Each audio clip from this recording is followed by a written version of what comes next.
Hey, Jack.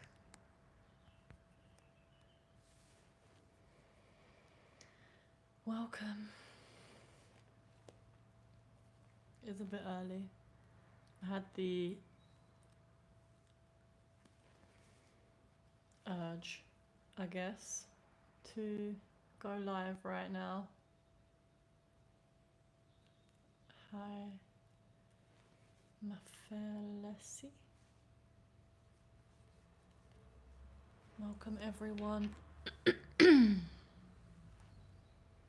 Just having a nice tea.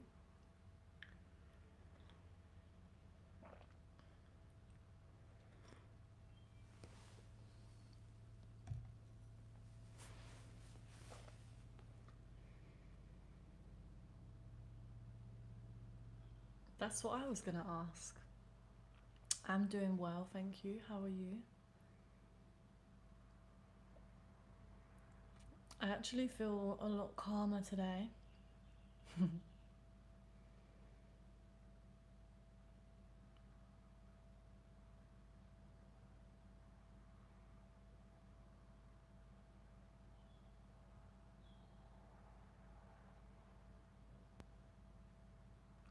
Good, I'm glad. Hey, Swap. Yes, I'm live a little earlier today.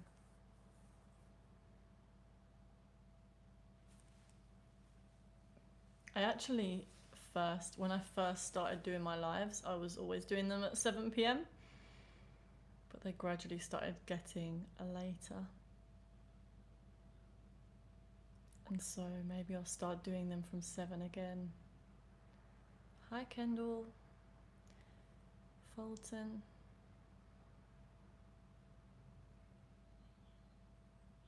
Did I have any clients today? Technically, yes.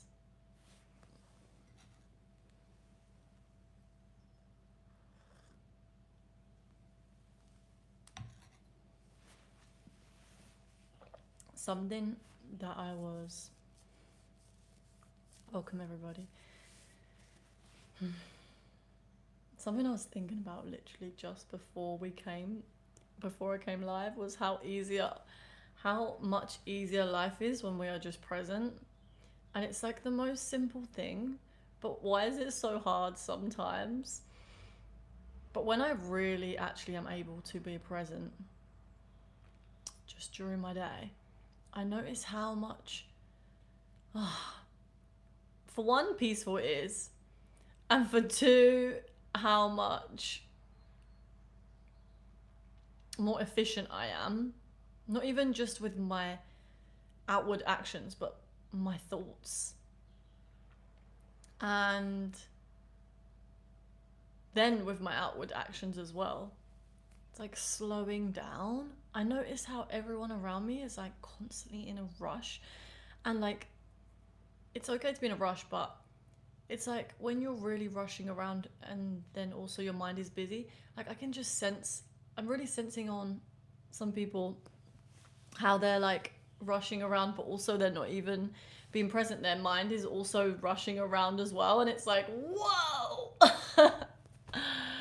I'm like, I need to slow down just by being here. And then it feels so good to just slow down. Just take every movement slowly, or like even just so presently, like as you reach for your teacup, like really feeling your whole arm and then bringing it back.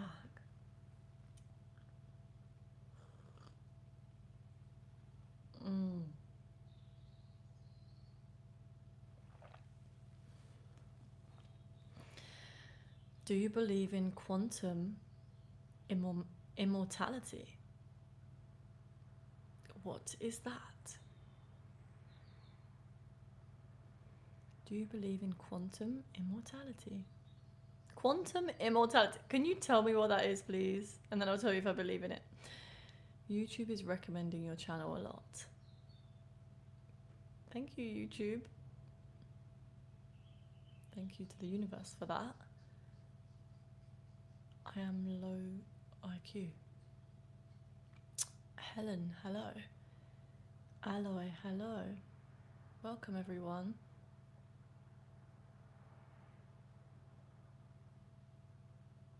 How's everyone's day on Earth going? It's the many worlds interpretation where it is mathematically impossible for you to die. That's so interesting. And I'm not surprised, because I really feel like I resonate with that. Hannah Stiff, no one likes you. Who are these people that you are referring to, Hannah? That don't like me?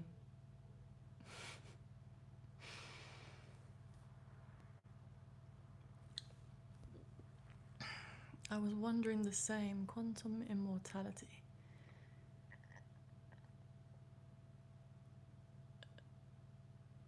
Yes, I might have to search it up. It sounds quite interesting. Do you believe in manifestation? Yes. The way I love to answer this question, because quite a lot of people actually ask this, is that we are constantly manifesting all the time. Every single one of us is always manifesting through our thoughts, our words, our actions. We are manifesting. So the concept of manifestation really is all about consciously manifesting, choosing what you want to bring into the world. And the way that we do this is we use our imagination. We start to change our thoughts. What things are we feeding our energy into? There's a really big difference between being able to direct your mind versus your mind being using you.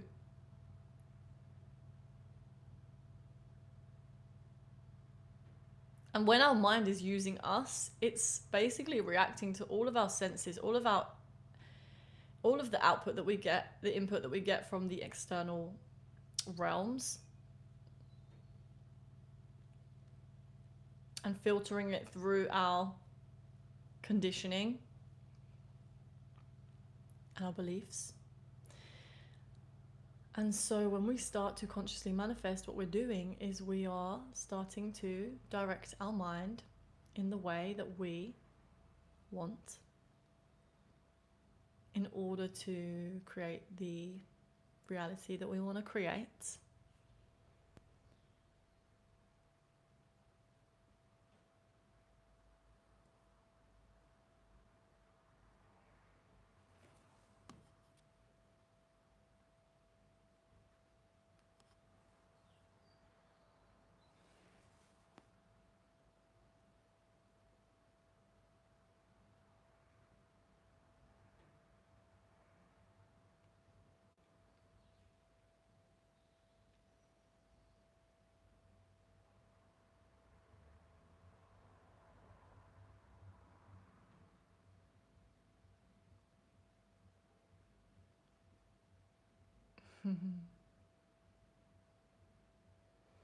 Jack Darby, do you have any interesting stories from working with clients? The clients I've worked with so far have been just really beautiful experiences where they have given me really good feedback of how they were able to kind of calm down and get out of this looping that they were in, and also find a solution to whatever it is that they were stuck with. I'm thinking of one client in particular. I don't really want to go into details, to be honest. But I find, yeah, it's all very interesting to me.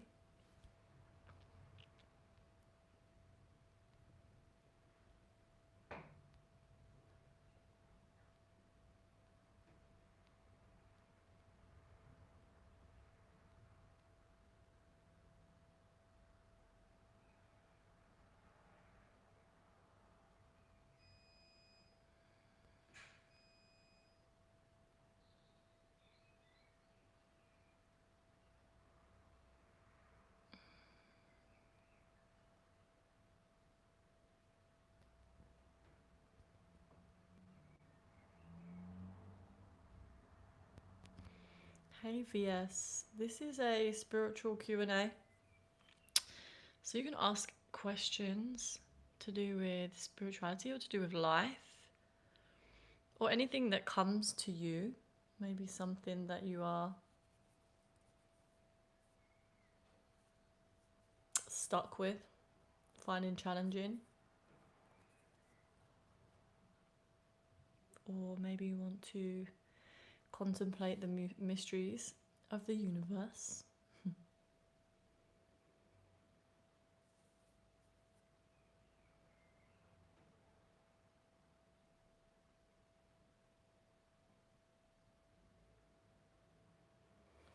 Okay, swap.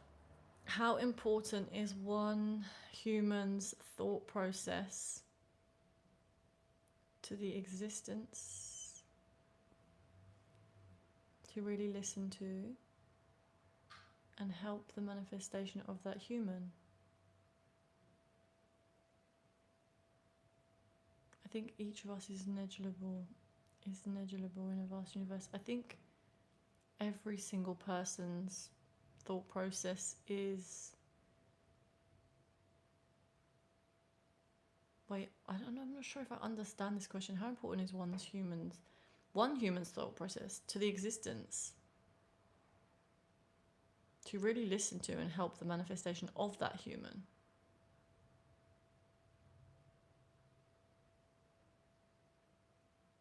Do you mean how important is each individual's thought process for what they are manifesting? Is that what you're asking? Hey Zaya, welcome. Zayam. Welcome, guys.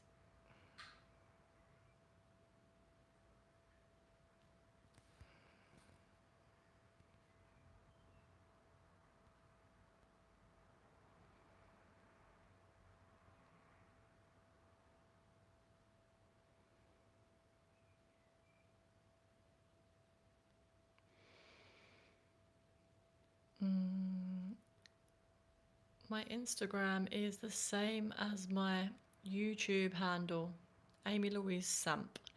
Hey Alex, nice to see you here.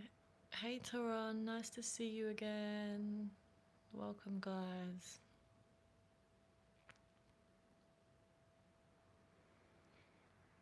Hi there, if you don't mind me asking, what is your favourite horror movie? I mean, one of my favourite horror movies is Doctor Sleep. And I don't really watch that many horrors just because I don't really like to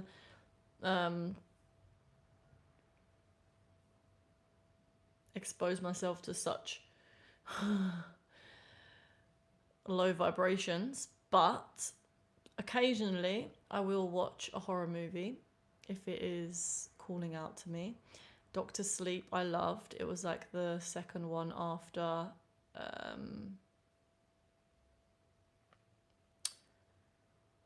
The Shining, and so I loved the second one. It's really good. And I also love Frankenstein. You know, the Frankenstein that just came out recently? I thought that was an amazing movie.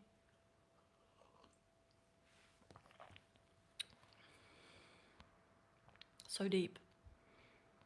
Both of them are very deep. Like, the Doctor Sleep one is very spiritual tones, which I love. And Frankenstein was just a beautiful movie. Thank you, Alex. I'm well today. How are you, my love? I'm feeling pretty calm.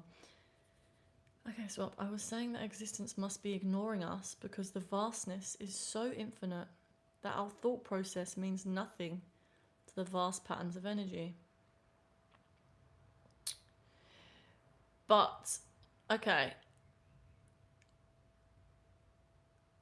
Existence is ignoring us. I don't feel like it's possible for existence to ignore us because we are existence. We are part of existence. You know, we're part of the whole. Me and my friend were talking about this the other day, about how in this present moment, everyone is having an experience. Everyone on Earth is having an experience. Everyone off the planet, whoever is off the planet in different planets, they're having an experience. and even the trees, the plants. Everything is happening right now in this moment, but so many different perspectives and so many different experiences. Like, there is literally infinite amounts of conscious beings or conscious entities having an experience that's all happening right now in this moment. And that's what I believe God is.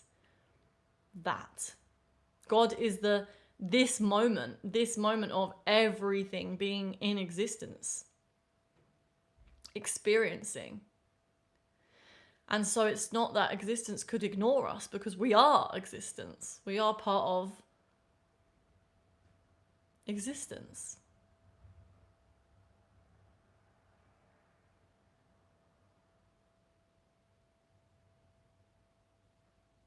And so our thought process does actually influence.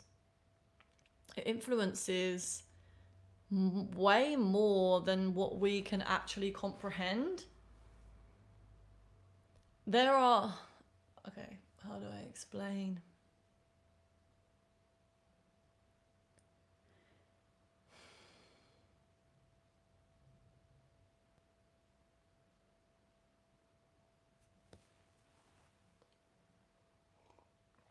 The way I see it is like, in the spiritual realm, there are lots of different entities. And it's really hard to explain these things with words, because in my imagination it makes sense. But then when I try to say it, it's like, oh, finding the right words is really tricky. So the way I see it is like, fuck. Our thoughts, because our imagination, our thoughts are existing in the non-physical realm.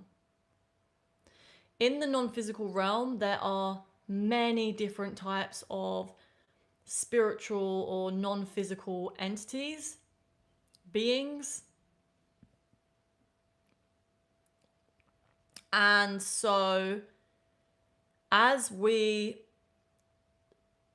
think different thoughts that are holding different vibrations, because each thought is vibrating at a different frequency, when we think a thought, we start to attract other thoughts that are also vibrating at a similar frequency. And so the thoughts that we choose are actually influencing what entities are feeding off of our energy. Entities being literally, I think that entities could even be seen as thought forms. But I think there's some difference between just a thought and then like an entity, maybe, because maybe an entity is, I don't even know, to be honest, but how you would differentiate. But there might be certain, anyway, there's certain energies that can only feed off of low vibrational thoughts, and then there's certain energies that feed off of high vibrational thoughts, love, whereas the low vibrational energies are feeding, or entities are feeding off of fear and more dark thoughts, or not even dark, just fearful thoughts. And so we do really influence the rest of the universe when we choose to think loving thoughts or fearful thoughts, because we are, and this is just one person, right? You can imagine just one person is influencing all of the spiritual realm of like what can feed off of you, what can't feed off of you. So that's already an aspect that is being influenced just by what you are choosing to tune into. But then you've also got, there's like a ripple effect on that, because if I'm not just influencing the non-physical realm, I'm also influencing the physical realm. Like, I notice that when I'm really present and I'm around people and I really tune in and listen and choose my response in a much slower way, I really do notice people becoming more present as well. Sometimes kind of them slowing down and meeting me in the energy that I'm in. So then, and also it goes the same way. is like, if I speak from my ego, I speak from a part of me that is in pain, I'm going to trigger, like it's very likely that I will trigger a part of someone else that is in pain. We're such mirrors to each other's internal realms or what we are expressing. And so we're not just influencing the spiritual realms by choosing what we think, and it probably goes way deeper than this, like how I'm even explaining it. But we're also influencing the physical realms, who's around us. So for example, if you really start to zoom out and think about just one conversation that you have with someone in the day, okay? If I actually have a conversation with someone and I was just a little bit, and I was just more loving in that conversation, or I was more present in that conversation, that's going to ripple out for that person's rest of the day. I could say something to them that would actually have helped them to become more conscious or aware of something, or I could have said something that made them feel uplifted or made them feel more supported. It could be the tiniest little thing that we do when we are feeling present, or when we are present and when we are conscious, that could completely impact someone's day, and that can completely impact someone's life. And then if you think about that, right? So say you said something to someone that came out from you when you were really conscious and you were being really supportive and encouraging of someone, or just uplifting or empowering to them in some way. And that day that person was able to shift into a more empowering mindset. Now that person, let's say that they know 5 people and they're going to go and interact with those 5 people. So it's more likely now that they are going to go and spread that consciousness with other people. Like if we really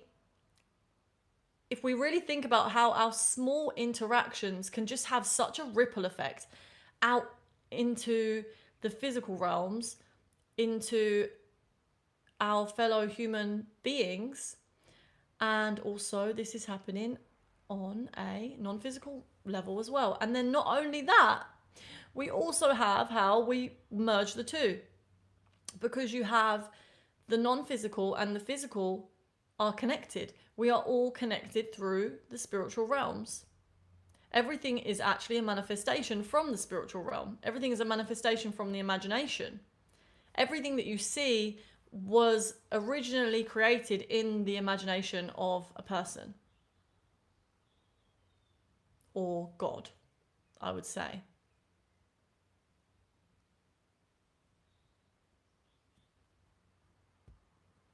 And maybe we could even say that the imagination is God, or a part of God, or the imagination is existing within God. Like, I don't know if they're separate. I feel like it's the same. I feel like God is expressing through the imagination, and the whole, like everything all together, all at once is happening in the imagination, but then manifesting out from the imagination. And so when we also look into how we are all connected through the non-physical realms, if you have looked into telepathy or any psychic abilities, clairvoyance,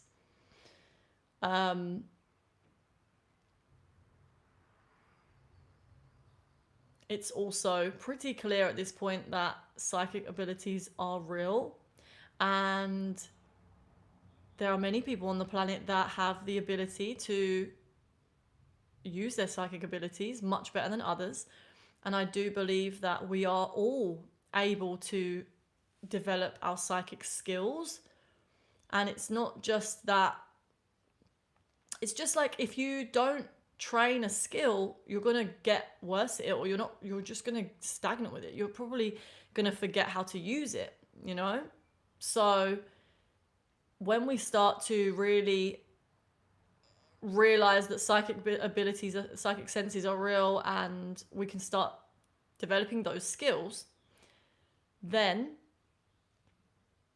we'll realize how much we are actually all connected through the psychic realm. And this is something that I've already proved to myself by working on developing my own psychic senses, telepathy and clairvoyance mostly. The ability to see images in the imagination clearer and get impressions through imagery is something that I've been developing over the last few years, but yeah, it has been over the last few years. And it's something we can all do. It's very useful, extremely useful in so many different ways. And also telepathy, speaking to people through the psychic realms. This is all very, very much connected with manifestation as well, because what we're doing when we are choosing to use our imagination to visualize something, we are using our psychic senses to do that.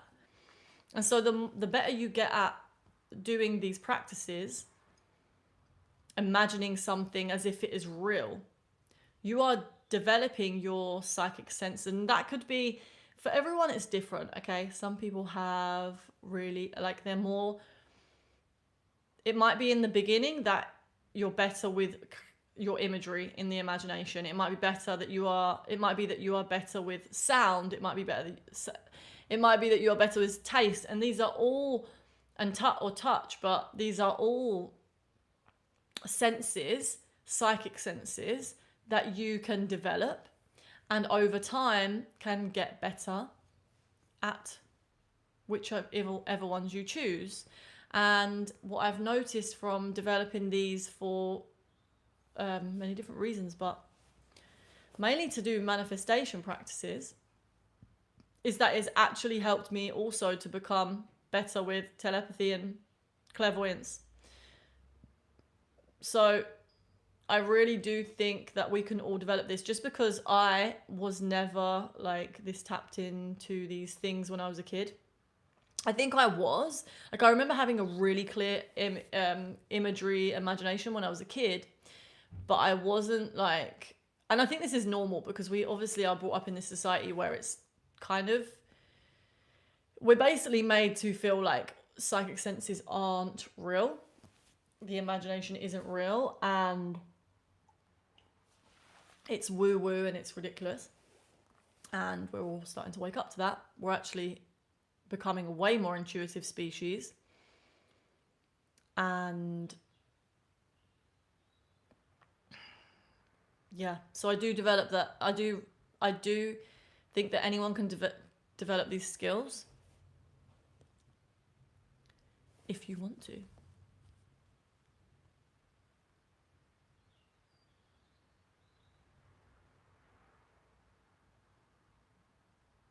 What's the difference between thoughts and imagination? Thank you, Jack, for your question. I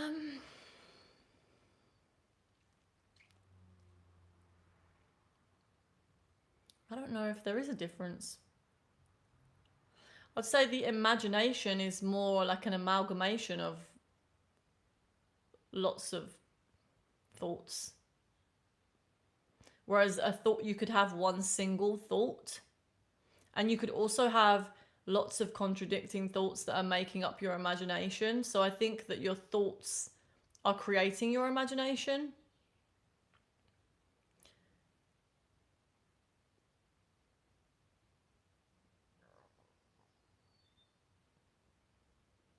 But it's an interesting question.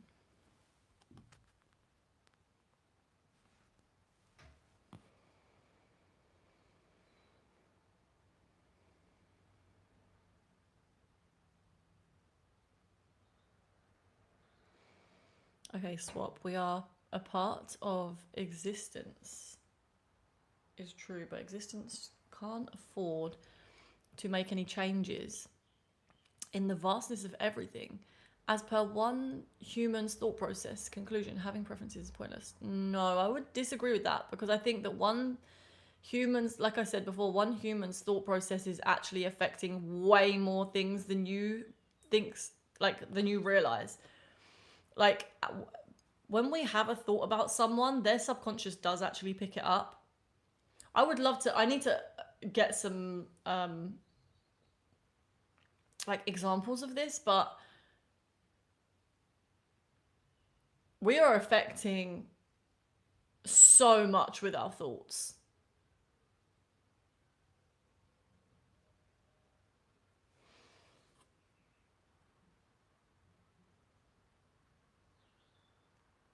Like we affect other people just when we're thinking negatively about them, if they are unconscious about it. So you can actually like sense when someone is maybe have an issue with you, or when there is a conflict with someone, your body knows, or maybe you feel like something's off with someone and they haven't really said it to you, but you can just feel it. So we're all very connected in this subconscious realm. And so if I am thinking a lot of negative thoughts about someone, or I have a lot of issues with someone, and they, or even if I am thinking like harmful thoughts towards someone, they actually do pick that up in their subconscious. And if they're not aware, they might take it on as their own thoughts. They might think that this is coming from them, but a lot of the time, sometimes it's not. It's actually coming from someone else. And that's why it's really important as well that we are very vigilant with the thoughts, because we don't really know where our thoughts are coming from a lot of the time. And they are influenced by other people, the environment. And that's why, like I said, it's important to be vigilant so that we can really discern what thoughts we want to accept, what thoughts we want to not even accept, we want to allow, what thoughts we want to choose to believe, what thoughts we agree with.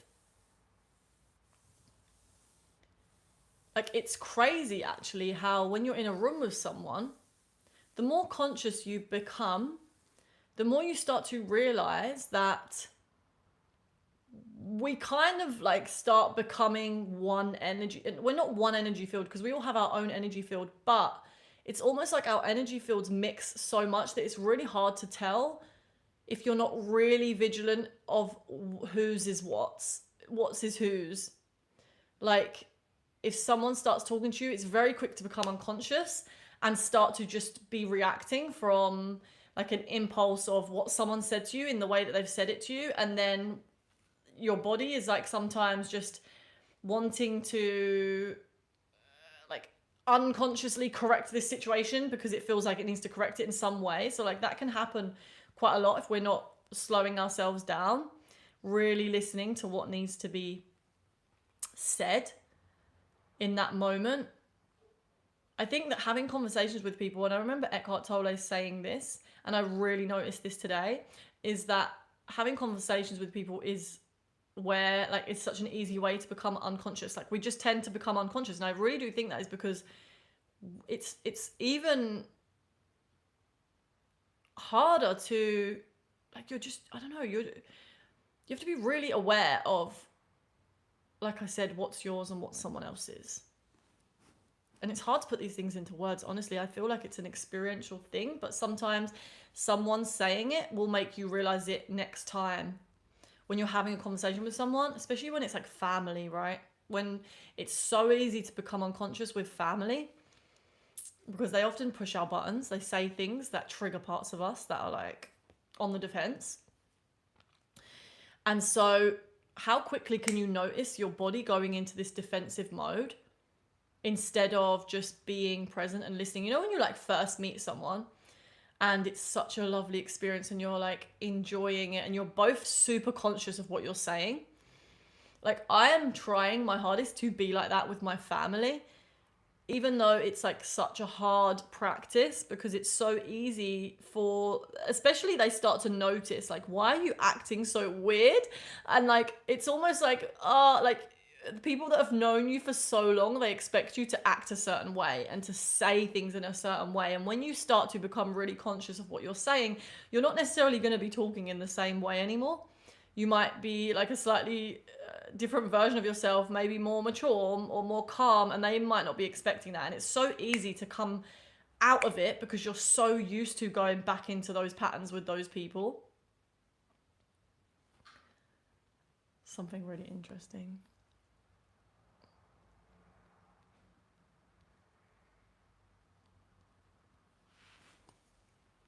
Okay, Jack Darby. What's energy? Does it have an opposite? And what's an entity?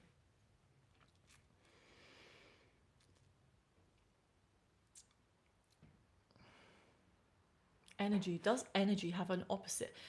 You know what? It's actually a really interesting question, because it's like, what came to me is like, at the core of everything, everything is light. But then obviously that's like a really, this is what I've heard from people talking about their near-death experiences, is how they say that everything is like comes from this light, and even the word light is going to reduce down the actual thing of what it is, because when you pass on to the other realm, when you die, it's like unfathomable. It's like you can't even explain in English, in human words, right? So for me, like, because we learned that everything is energy, literally everything is energy, it's like, okay, so then what would be not energy? Maybe just empty space. But then would empty space hold energy? Is empty space energy? I don't know. And then I think is that maybe it would be like the light and the dark, because the opposite of light would be dark. But then is that also just like empty space? Like, I don't know, like how... And then like, what even is empty space? Me and my friend were talking about this the other day. We were like, how can there be just nothing? Like, if you got to like the ends of the universe, like, and then what outside the universe is just nothing, what does that even... That doesn't even make sense. Okay, and what's an entity? An entity.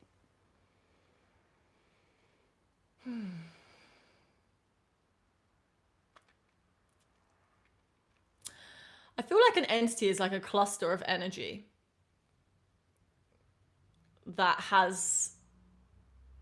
It's almost like a cluster of thought forms that has become one big entity. It's almost got like a little life of its own. But it's a manifestation of all of the energy, the thought forms that it has manifested from.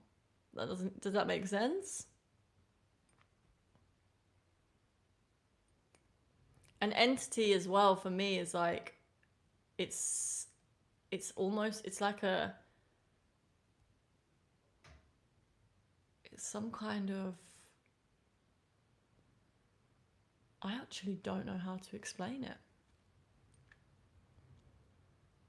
It almost feels like it's like a little being, like some kind of being in the spiritual realms.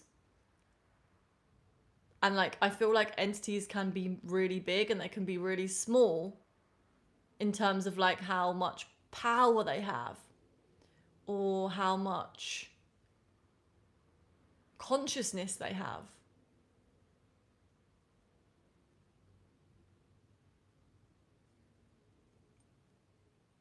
And I think that you can get both light and dark entities. And the dark entities are ones that they just have forgotten where they came from, and they've become very dense or like dark.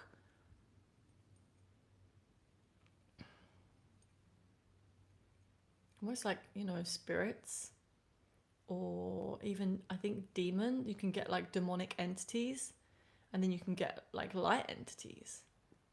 So I think they're just like other beings that are existing in the spiritual realm.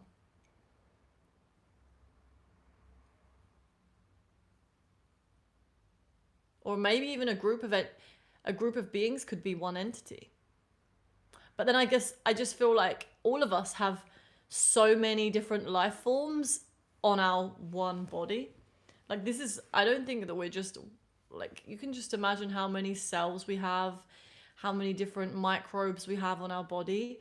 Like, there's so many different parts of our body that are working together to actually make us stay alive and thrive. And so there's never just like one I don't know, like maybe there's never just one pure being, and if there is, that would be God.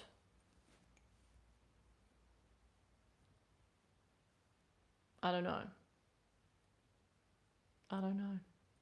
Because then it's just like how everything is just so connected. And I don't know where I was going with that. Okay. Can we test the law of attraction by making many people try to manifest the same thing and trying to measure it? Parapsychologists probably do this kind of thing. I definitely think we can test it. Yes. Warriors, are you a teacher? Yes.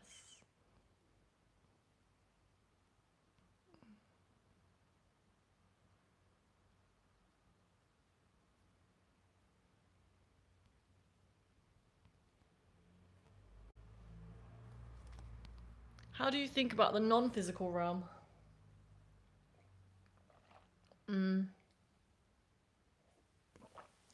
What do you mean? How do I think about it?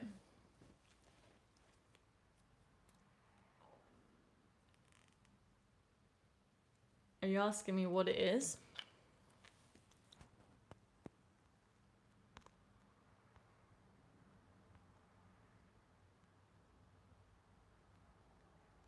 Hey, BRB Property. Nice to see you.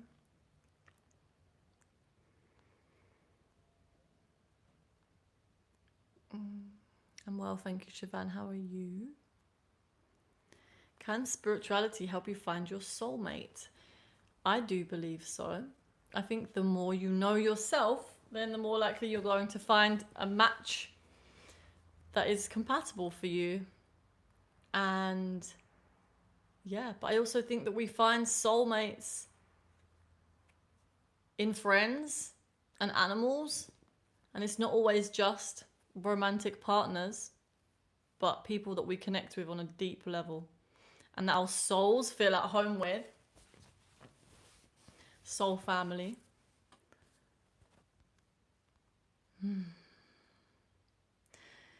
Okay, someone said hello, what's the topic for today? We're talking about spiritual awakenings, spiritual things, intuition, psychic realms, anything really. Anything to do with spirituality.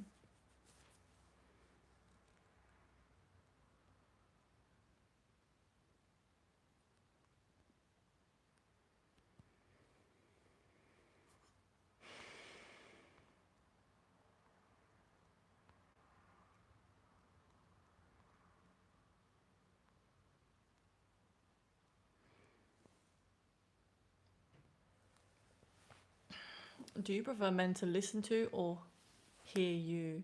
Men to listen to or hear you? What do you mean? What is the difference between listening to and hearing you? Listening to you or hearing you?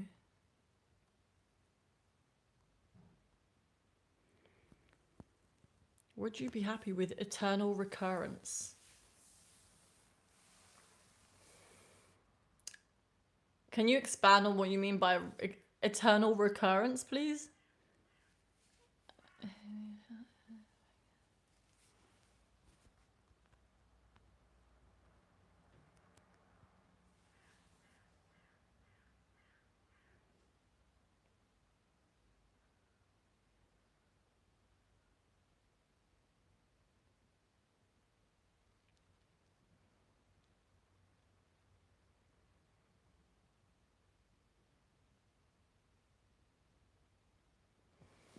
You should read Carl Jung's Red Book. He doesn't think we are one consciousness, but an amalgamation of several.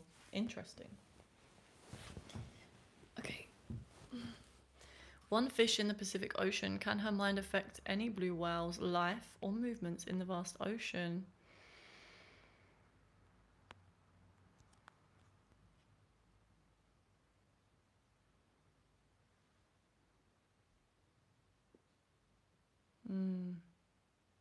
That is an interesting question. Maybe.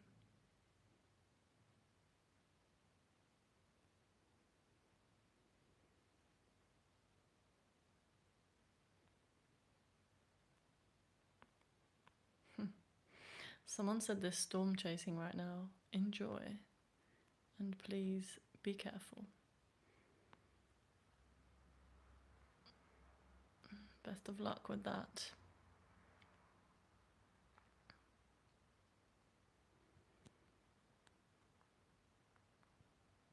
Men and women have distinctly and fundamentally different spiritual lives. What do you mean by that? Can you expand?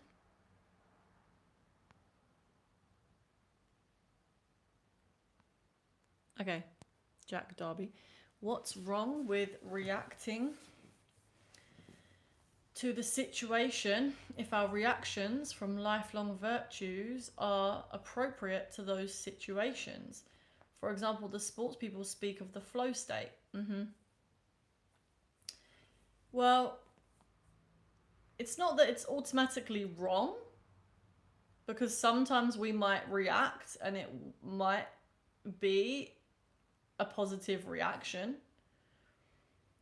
It's just that I would say at the moment, the way that the human unconscious is largely wired to the negative. And so when we are reacting and it is our mind, our human mind, that is taking over from our conditioning and our patterns, our beliefs, it's creating a lot of dysfunction and often can be quite harmful. If we were to get to the point where our subconscious was working in a way for us that was more positive, then I don't think that would be a bad thing. That's what we're trying to aim to do. But we would also be conscious of this. Like if you're conscious of why you're reacting in a certain way and it's positive, then you don't need to change anything. But if you're conscious of your reaction and it created some dysfunction in some way, or it was causing harm to yourself or to someone else, then it's a problem. It's not even the problem, it's causing suffering.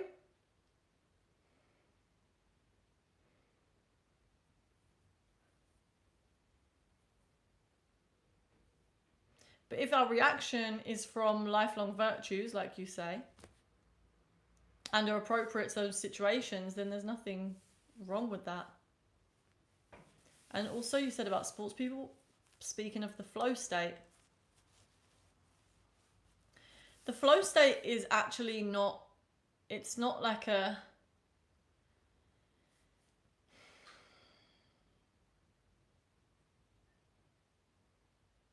I would say it's not like a reactive state. It's more of a responsive state, in that you are allowing for the intuition to work for you, and you are also trusting that whatever flows through is meant to come out, and it's not happening from a place of resistance. It's happening from a place of trust.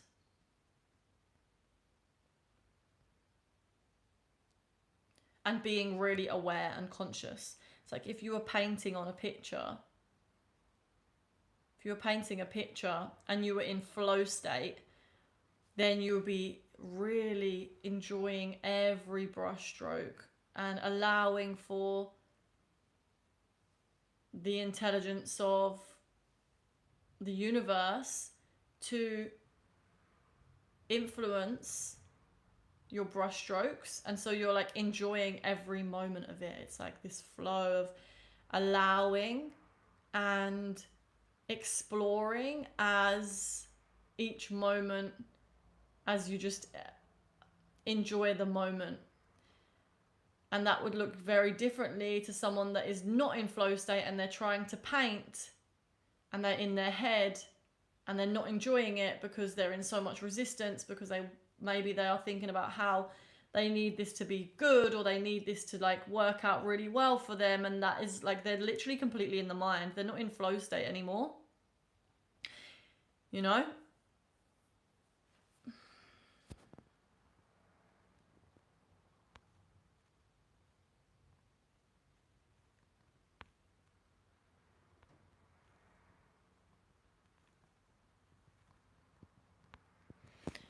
Jack, you said you are doing too much mindfulness meditation. Why did you say that?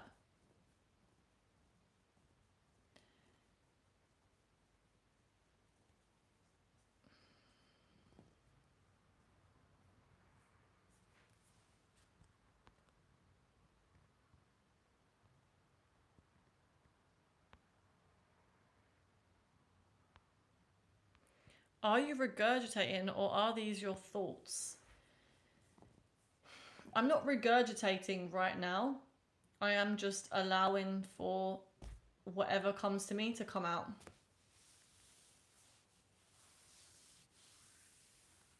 But I am very much influenced by spiritual teachers that I have been learning from for years. But the things that I tend to speak about, especially when I'm answering questions like this right now, is things that I have integrated into my own experience, things that I've really experienced myself.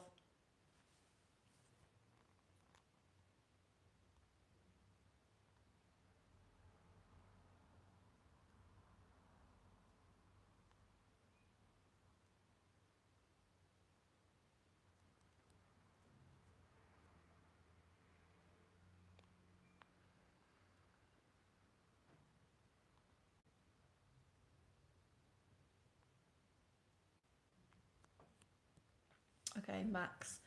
Can demonic entities be found intentionally or evoked? Yes, of course.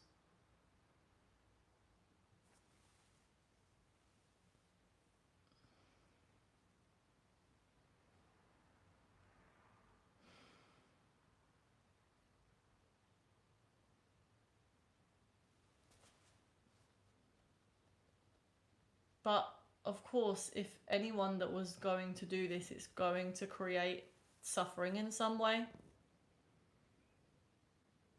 If you try to evoke any harmful energy, it will harm you, even if you're using it to try to harm someone else. And if it doesn't, if you try to send negative energy out to someone else and they don't absorb it, it just boomerangs and bounces back to you. It also started in you. So you are literally at this point, you're like a source of that energy. So you have to feel it first, or it has to affect you first. And you're also going to start attracting more of the similar vibration.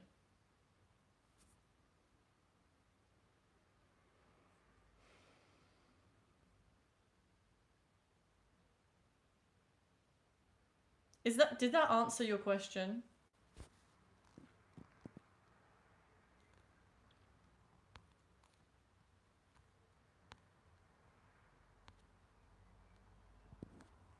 How do you conceive the non-physical? I mean, anything that's not physical, anything that you can't see or sense with your physical senses is non-physical.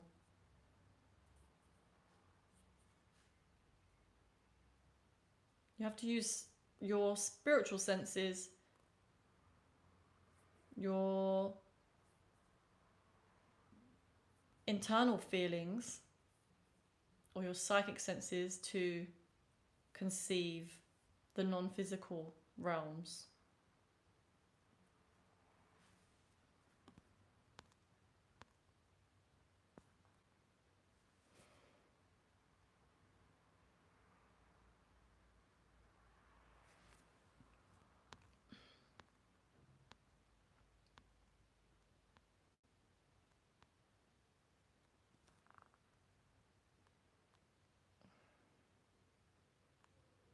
Okay, yes to what about you? What about me?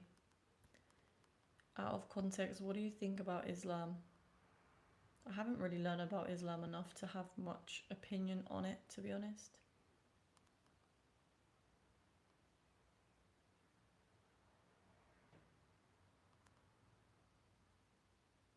What do you think about rebirth?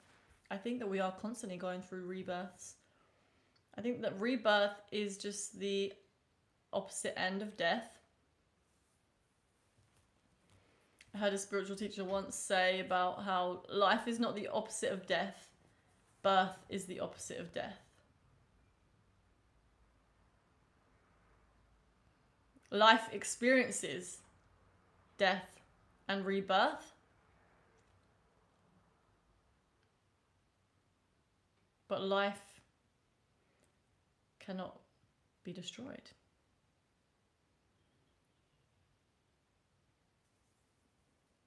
And I think rebirth is a beautiful thing. And I experience many, many, many rebirths all the time. On the planet, in this body, before the real actual death, we go through lots of spiritual deaths and rebirths in our experience, shedding parts of ourselves that are no longer needed or no longer, we outgrow them. But in order to be reborn, we have to die, we have to shed. And it can be very painful on an emotional level. And one of the reasons why people don't heal on this planet is because they're so afraid of change, which is very unfortunate because nature is change. Like, the only certain is change.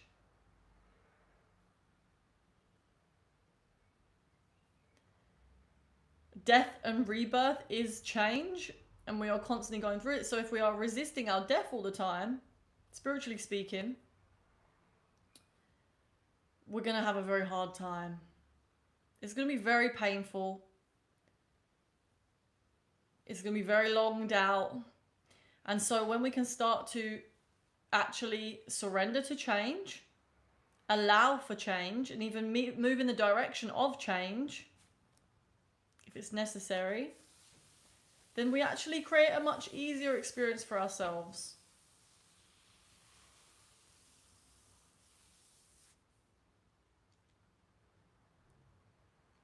Not to say that there won't be challenges, because there will be challenges. But you'll know that you are equipped, strong enough, powerful enough to overcome any challenge that comes your way and to allow the death and rebirth process to occur.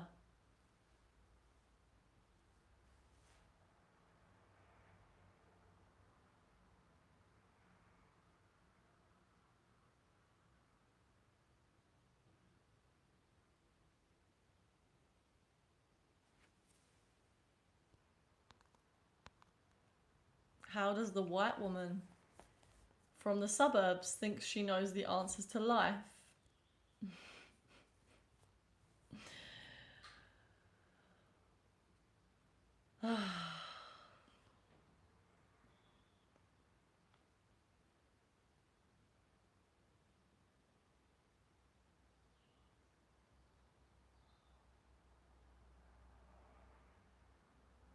I think it's important for us to know that we can learn from people from all races, from all backgrounds.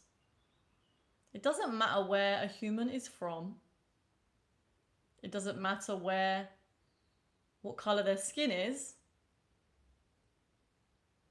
We can learn from all of our brothers and sisters.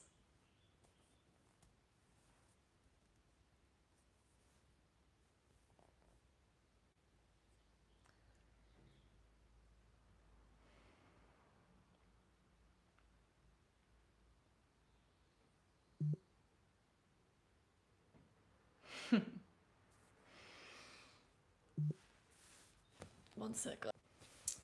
And I definitely don't have the answers to life. But thank you anyway.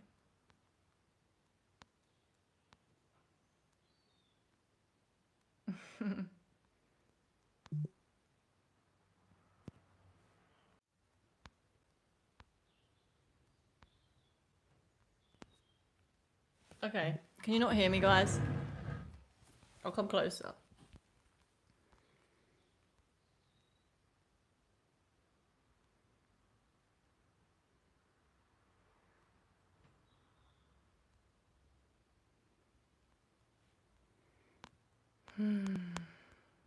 Okay, there's quite a lot of comments. I'm just going. Hey, Scene Sane, welcome. Nice to see you.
Okay, Jack, there are other kinds of meditation, self-inquiry, giving yourself up for God, and non-action. Yes. I like to do many different types of meditation.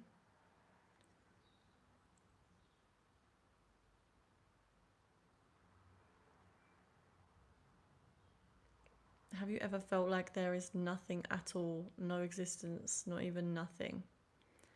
In a brief moment, the feeling of absolute nothingness.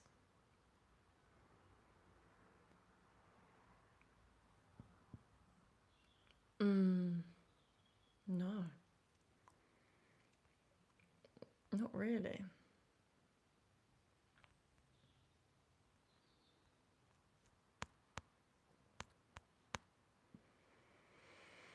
Hey Alex, welcome.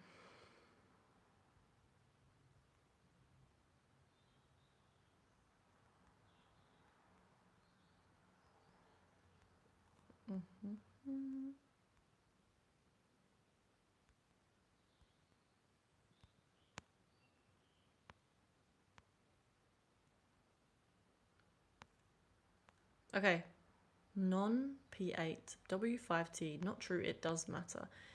Race is real and it's much more than just skin tone.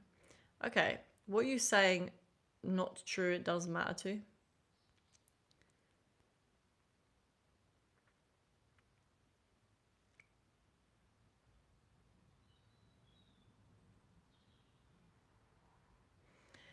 Mindfulness in practice makes the feelings in the body to the consciousness than any other.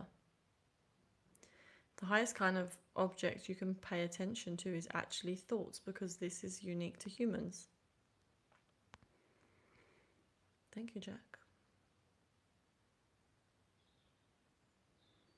I find that when I am putting my attention on my feelings, I am able to also be aware of my thoughts, because they're connected, thoughts and feelings. They're creating each other. Thoughts create feelings and feelings create thoughts.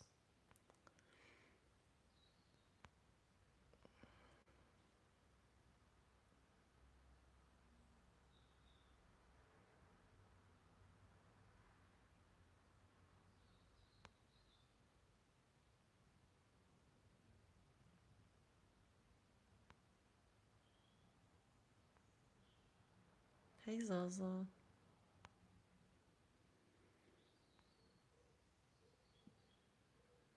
I don't know why you didn't get a notification.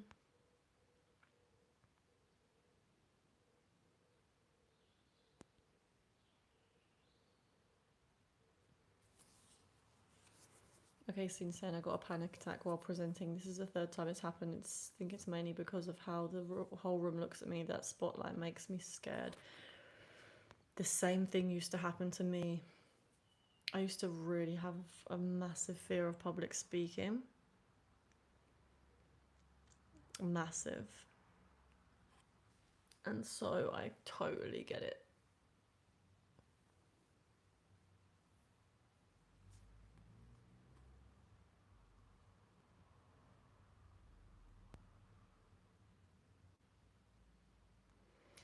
Race is more than skin. Okay.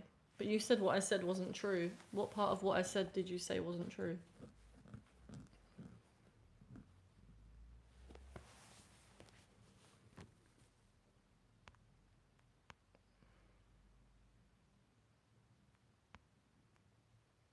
I am working through it. That's good, insane. Did you notice any thoughts while you were experiencing that? Did you notice what it was that was making you panic?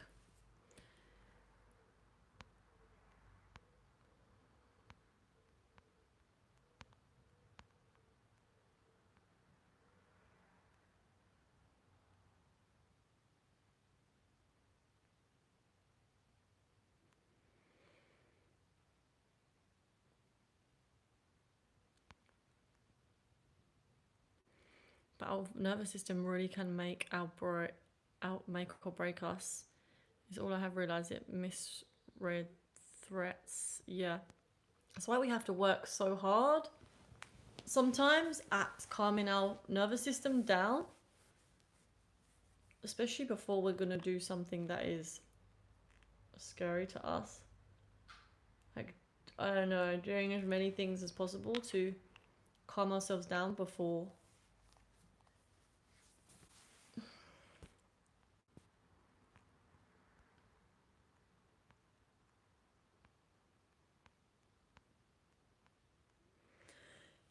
Do you believe in Jesus? Oh, sorry guys. Yeah.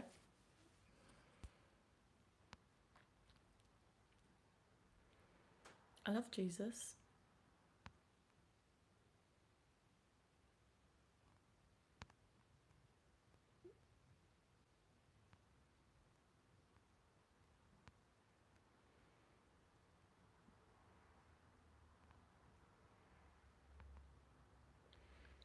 For the 1% build up in consciousness, the world around us changes.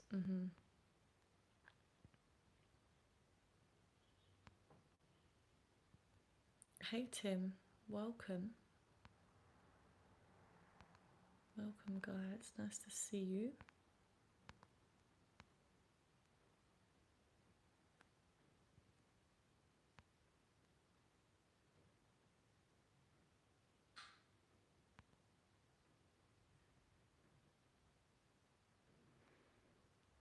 You have to deal with feelings before you can deal with thoughts. Feelings indicate some problem. Well, I think feelings just are indicating some problem. I mean, I try not to use the word problem, but feelings indicating the quality of our thoughts, depending on what the feeling is. If we are thinking thoughts that are out of alignment, then we're going to feel difficult feelings. We're going to feel more negative feelings. Whereas if we're thinking thoughts that are in alignment with our higher selves, then we're going to have more positive feelings. And so I think any time that you sit in stillness, whether that is focusing on your breath, your internal world, or the sounds of nature, to bring you into a state of stillness, presence, then it's inevitable that you're going to start noticing your thoughts. because the thoughts are going to either take you out of the present moment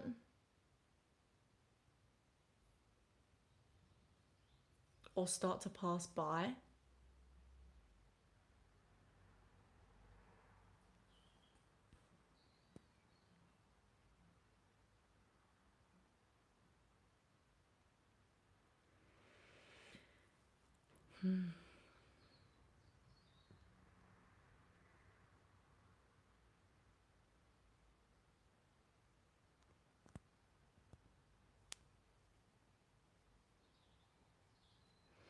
Amy, what's your idea on time travel? Well, I personally think that we could do time travel if we weren't so plugged into the 3D realm, and if we had more access to the universe through our consciousness. Like, I personally believe that we as humans have way more potential than what we're using right now to connect to the rest of the universe, meaning we could be interdimensional beings, and I do think that we already are, that we are getting more and more plugged in, becoming more and more intuitive, more and more connected to other entities, other beings, extraterrestrials, through the spiritual psychic realms, telepathic realms. And I do think that that is how we time travel, because time, I think, is something that we kind of use to understand, or we use for our benefit on Earth.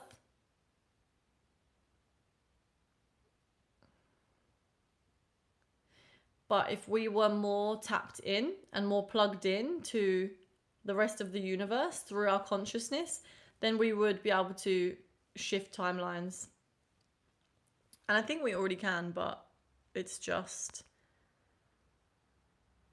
how skilled we are at doing it and how aware we are of doing it.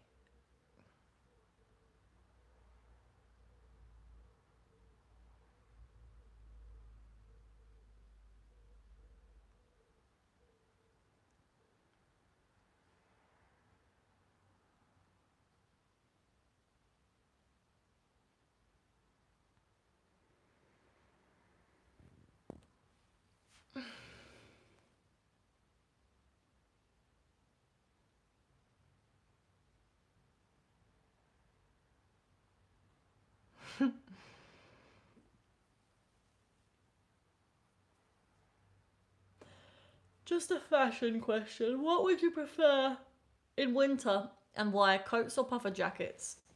I like both. Scarves or earmuffs? Scarves. Leather gloves or woolen mittens? I mean, leather gloves.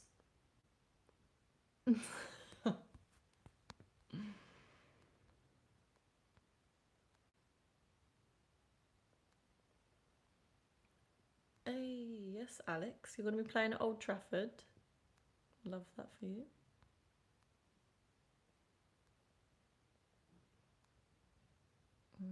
Thank you for the 1%. Have you ever been...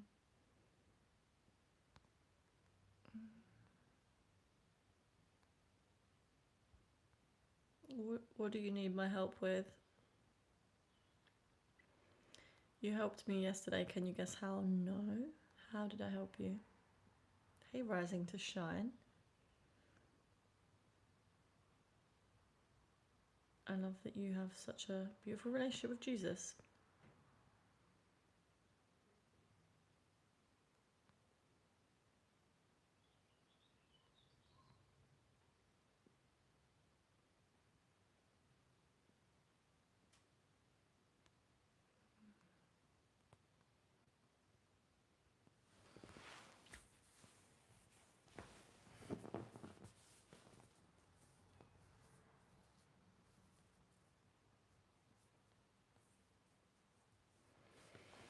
Don't feel any synchronicity at the moment. Really want to feel like I'm being guided, because at the moment I don't know what to do with my life. Any help would be great.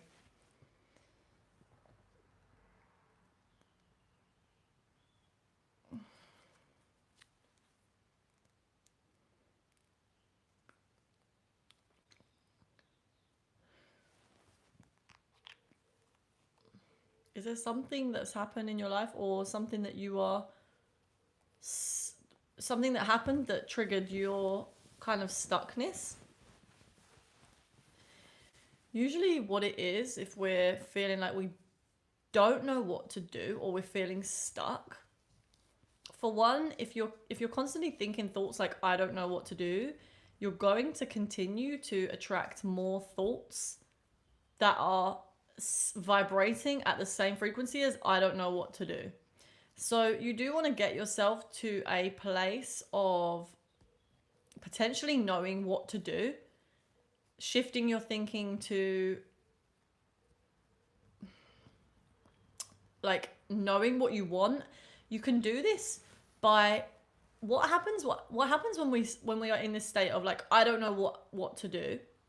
Often what's happening is there's a lot of fears arising that are kind of keeping us stuck from moving forwards. It also could be that you have many different options that are pulling you in different directions, and so you don't know which one to choose.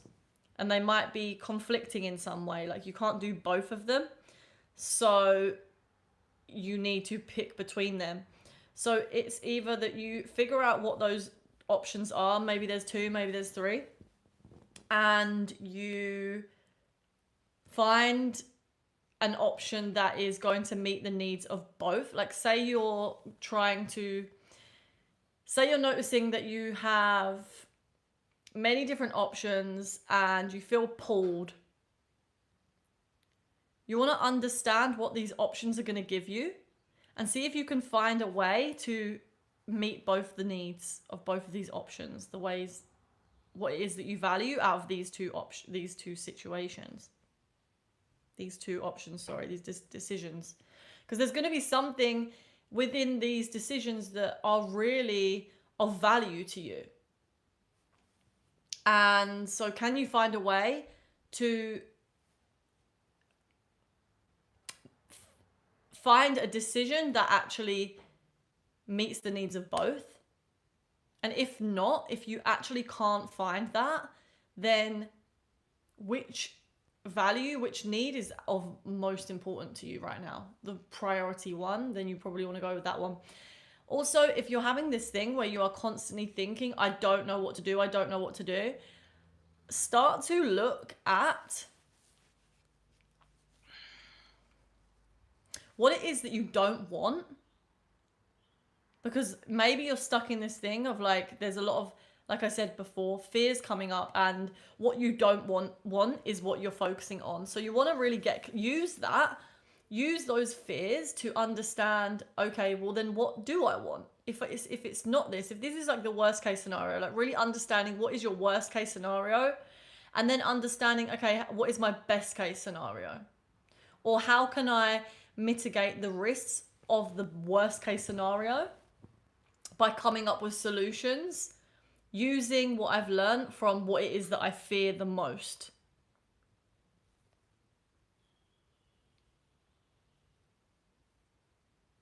Does that make sense?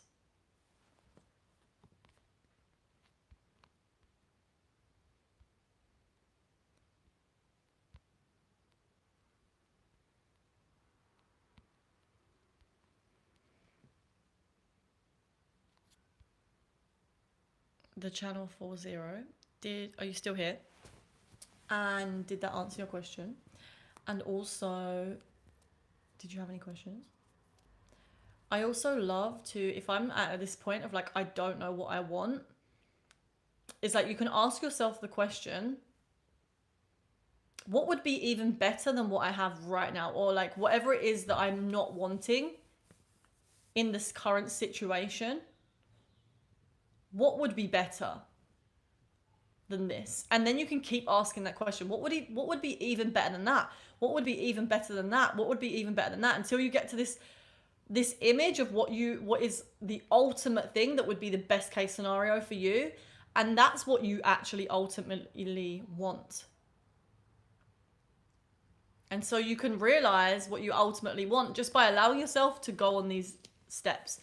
And you might notice a few fears come up or a few blocks come up, like this is not possible for me, or this is not going to work out. And those are things that you want to work with. that you want to do work on, shadow work, belief work, shifting belief work.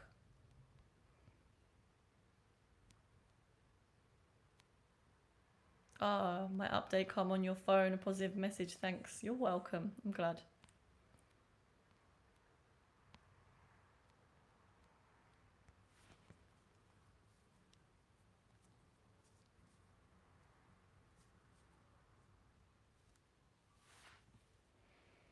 In the spiritual realm, time doesn't exist.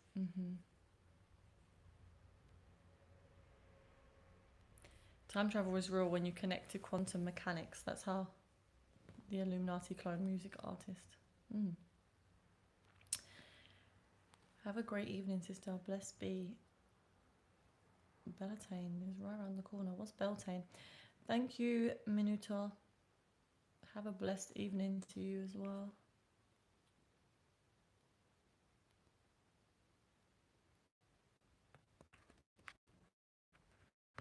Sorry guys, my phone died.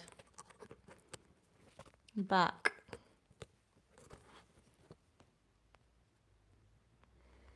Okay, let's see.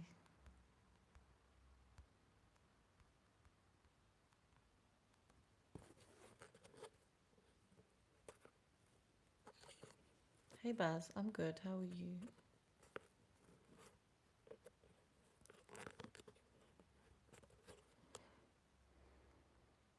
Thank you, Shaboody.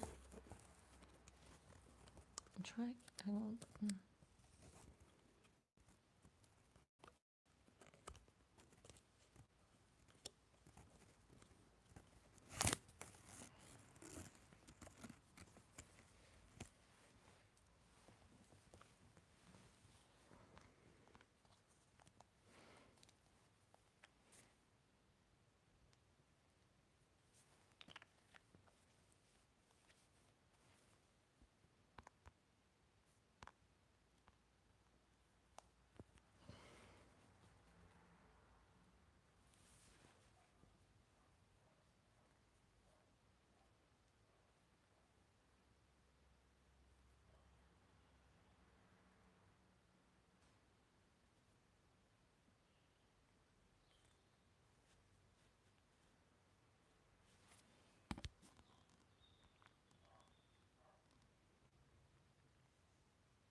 Okay, the channel 40. Dude, that makes a lot of sense. I need to find a job. So there are some options, like you said, regarding that, but it's also the feeling of knowing I'm being guided that I'm missing. Yes. Okay. One thing I would say, and are you still here? But I'm going to answer this question anyway. Can you hear me now, guys? Sorry, my phone died.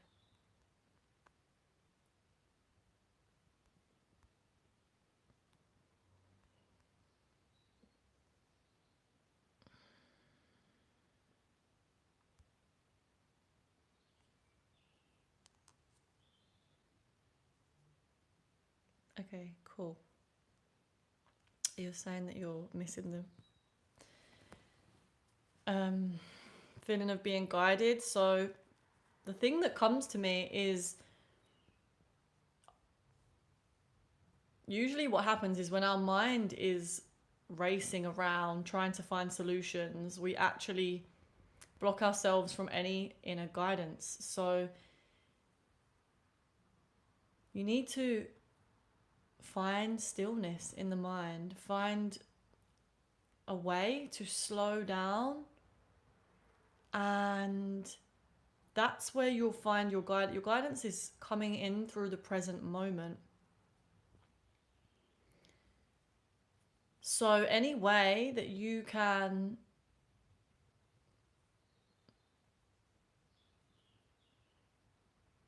find more stillness. So it really depends as well, like what it is that you're currently feeling. Like maybe you're feeling quite anxious at the moment. And if you're dealing with a lot of anxiety, then there's many different ways that you can burn up this anxiety. Tell me if it is. if you are feeling anxious at the moment. And this can help you to find stillness. Like, for example, exercising can help to burn up. And it's not even just anxiety, but like if our mind is very active, a lot of our energy is being used on unconscious thinking. So we want to start to burn up this energy in other ways and also do things that are going to calm our nervous system down. So exercise is really good for burning up energy, especially just 20 minutes of cardio is enough each day.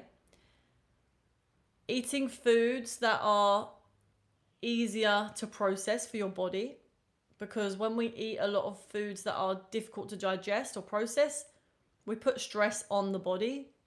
So we want to be eating foods that are cleaner and more calming for our nervous system.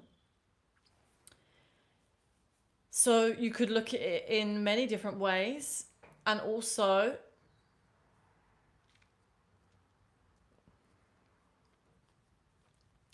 listening to calming music to bring the nervous system down, calm the nervous system down.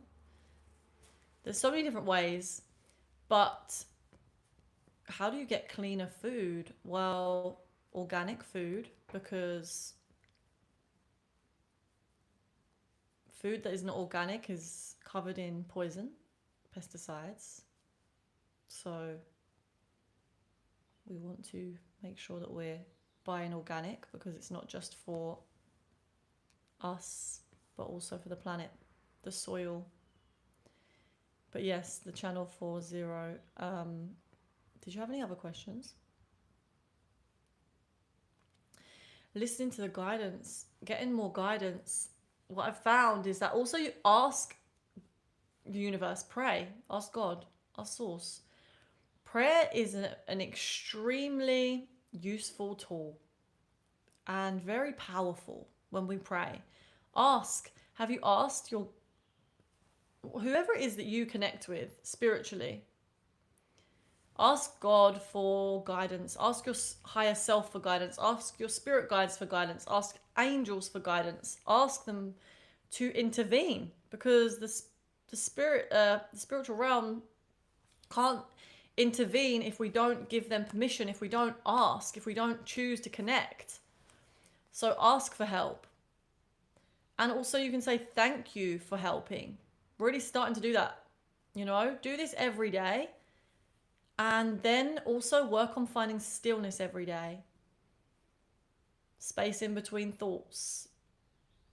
And starting to be present with everything that's around you all day. So even if you have a formal meditation practice, say it's like 10 minutes in the morning, you want to be bringing that out of your morning practice into the rest of your day.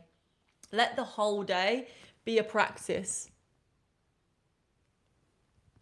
Be your spiritual practice, your practice of presence.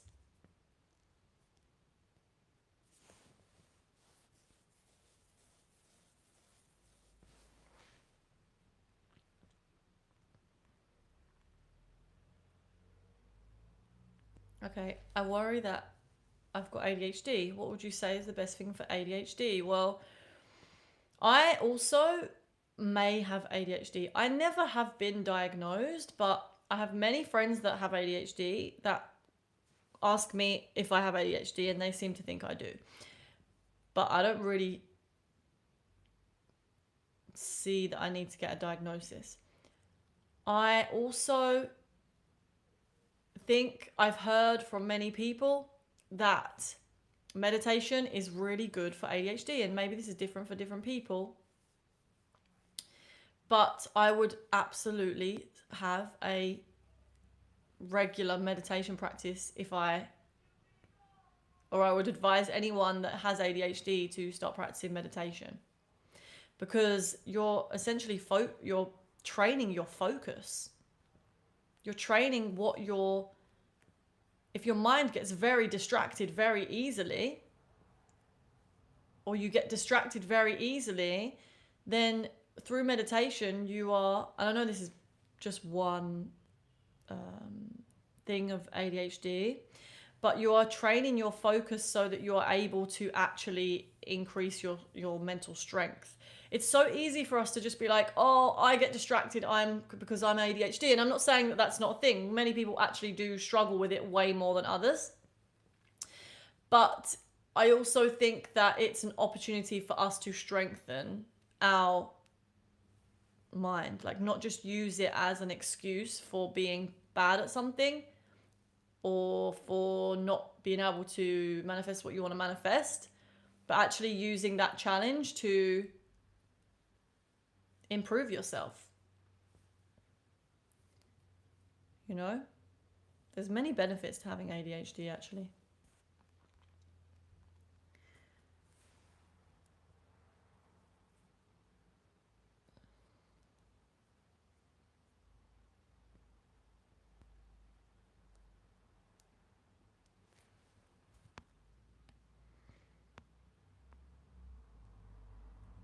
How many people in this chat have ADHD or autism? Let me know.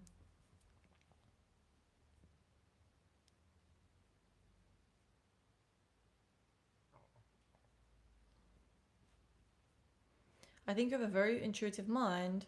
I do have a very intuitive mind. I think we all do, honestly. I think we all have very strong intuition, especially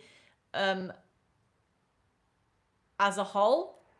Humans are becoming more intuitive because of our connection and our starting to understand emotions. Just the tip of the iceberg, but like the understanding like of the complexity of our system, which we never really, it was way more black and white like a few years ago. And so as we start to understand ourselves more, we start to become more intuitive, or working with our emotions helps us to become more intuitive, understanding how to use our emotions or to use them as messengers can help us with our intuition. So yes.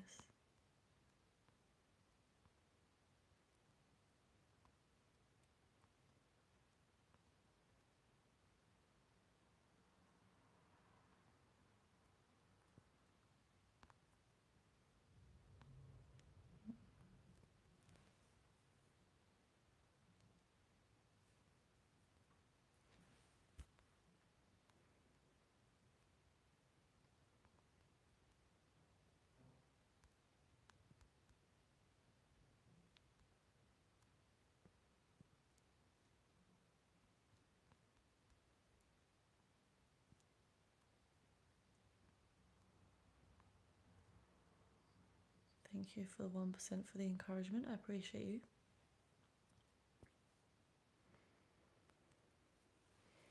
Okay, Matsu 4558. What effective ways are there to ground myself than deep breathing? I wonder because I can ground myself to a certain point, but then where there's a weird block I can't get through, if that makes any sense.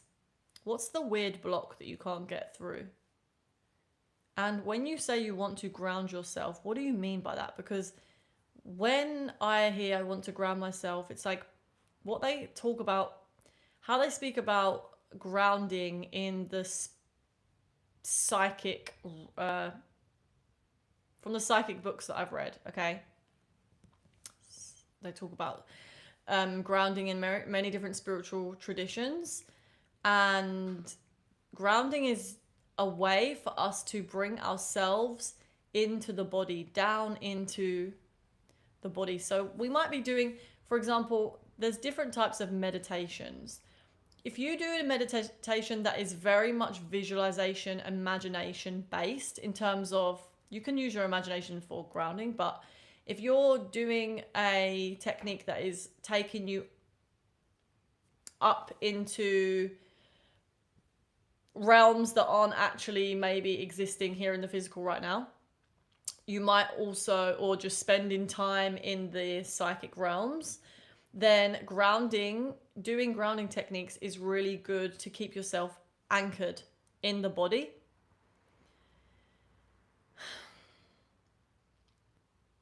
And so there's different ways that you can do this. You can use your imagination to actually imagine a cord going from your, I want to say, sacral chakra. For you, actually, if you're a guy, then it will be your root chakra. And you want to imagine this cord going all the way down into the center of the earth. So this is a good grounding meditation technique, okay? It actually helps you to feel a lot closer to the earth. You can also do grounding practices like putting your feet in the earth, sitting with trees, communion with nature. So grounding, so good for you. When I go into nature, I'm really listening to what nature is saying. Not in like a human communication way. Like obviously it's human because we all communicate telepathically, but telepathically literally talking to the plants. As in we are listening to what is coming up in our psychic realms when we are interacting with nature. And it does take a level of stilling the mind. You have to still the mind to really sense into what is going in the psychic realms. Eating is a very grounding practice. Eating good food, but really being present with your food.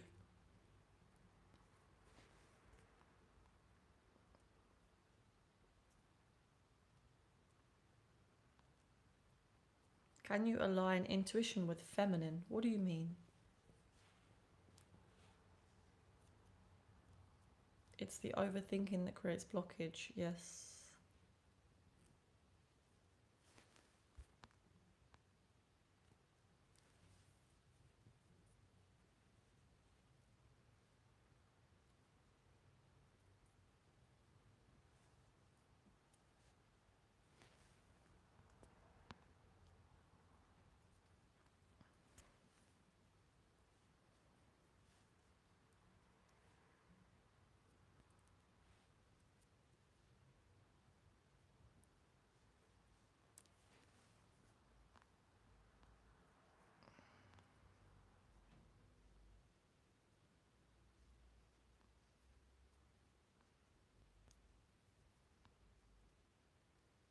A hug a tree, why not?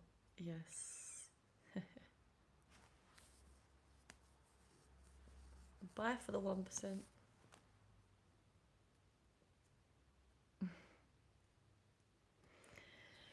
Blocks come from dissociation. I feel constantly out of my body. If I touch my fingers, it feels disconnected. Okay. Have you tried doing body scans, Matsu? Like doing body scan meditations?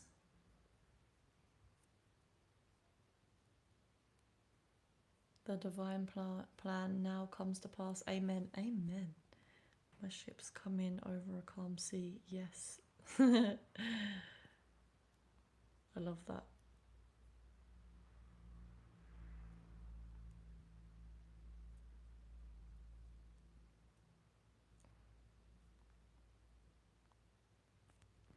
Have you ever dealt with intense anxiety and do you have any suggestions? Yes, I actually have. Hang on.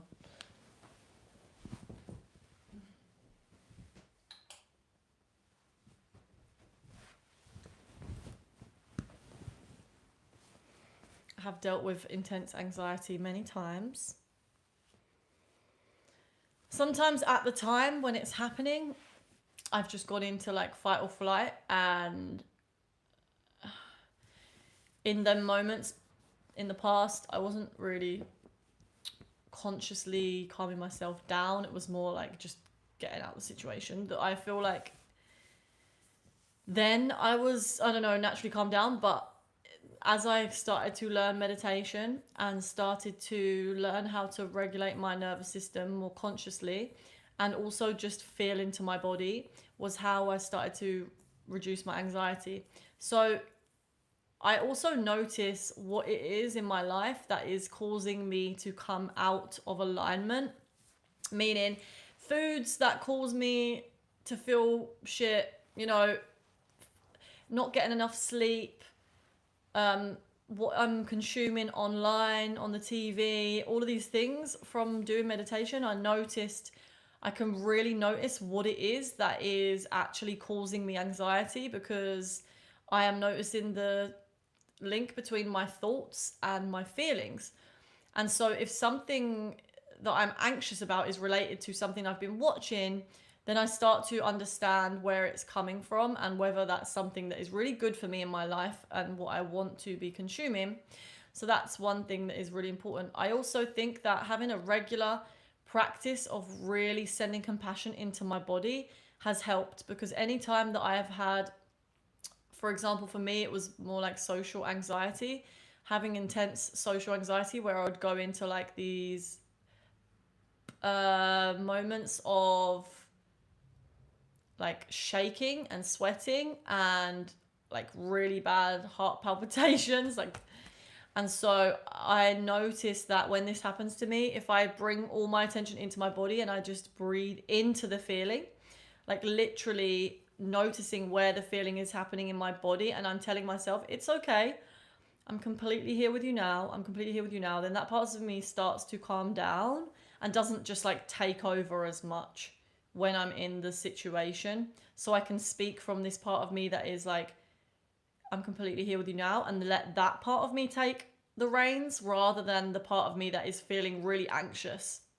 I noticed that as soon as I say to myself, I'm completely here with you now, that part of me does automatically take the reins. The one that is rising above the feeling and almost like I'm looking after myself whilst I'm having the experience. And so and also another thing that has helped me to really calm down the anxiety is doing shadow work. So anytime that I have a really intense anxiety, and again, it was for me social anxiety where I would get the most triggered. So I would do shadow work on those parts of myself. I would literally go into my body, like through with my imagination, and I will go to that part of me that has had a trauma response, the panic, and I will go through a whole shadow work process with that part of me that is really, really transformative and beneficial to healing that part of you. You're essentially going back and changing the memory that is being triggered when you're having the trauma response. When you're having like intense anxiety, you're actually having a trauma response. There's a part of you in your body that is unresolved. There's a part of you in your psyche that is unresolved, going through some that had an unresolved experience when you were younger. And so there's no like that part of you doesn't really see time as a thing. It's more that just like any situation that triggers that part is going to give you these intense emotions, because that part of you actually wants to be healed. It wouldn't be showing you these intense emotions. It wouldn't be triggering these intense feelings if it didn't need healing. And so what it's doing is it is trying to get your attention through these feelings that you're having. And so when we start to realize that this is a actually very intelligent process of our body wanting us to put attention on the feelings that we're having, because that is always the first step of healing, is feeling what is alive in you right now. And so when we start to understand this, then we can start to not fear these feelings that we're having, but also be grateful for them, because they're actually pointing us to something that needs to be healed.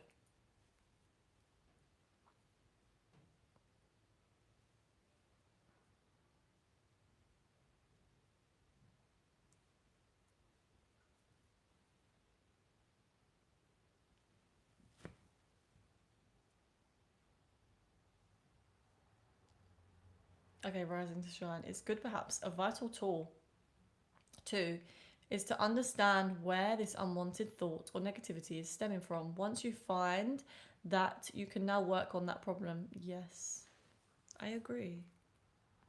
Matsu, what's that? What's what?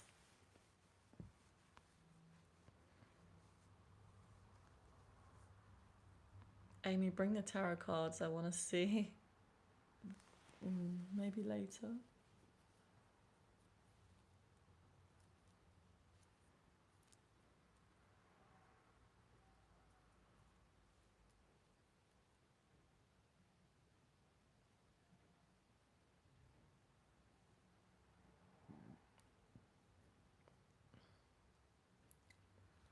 For the 1%.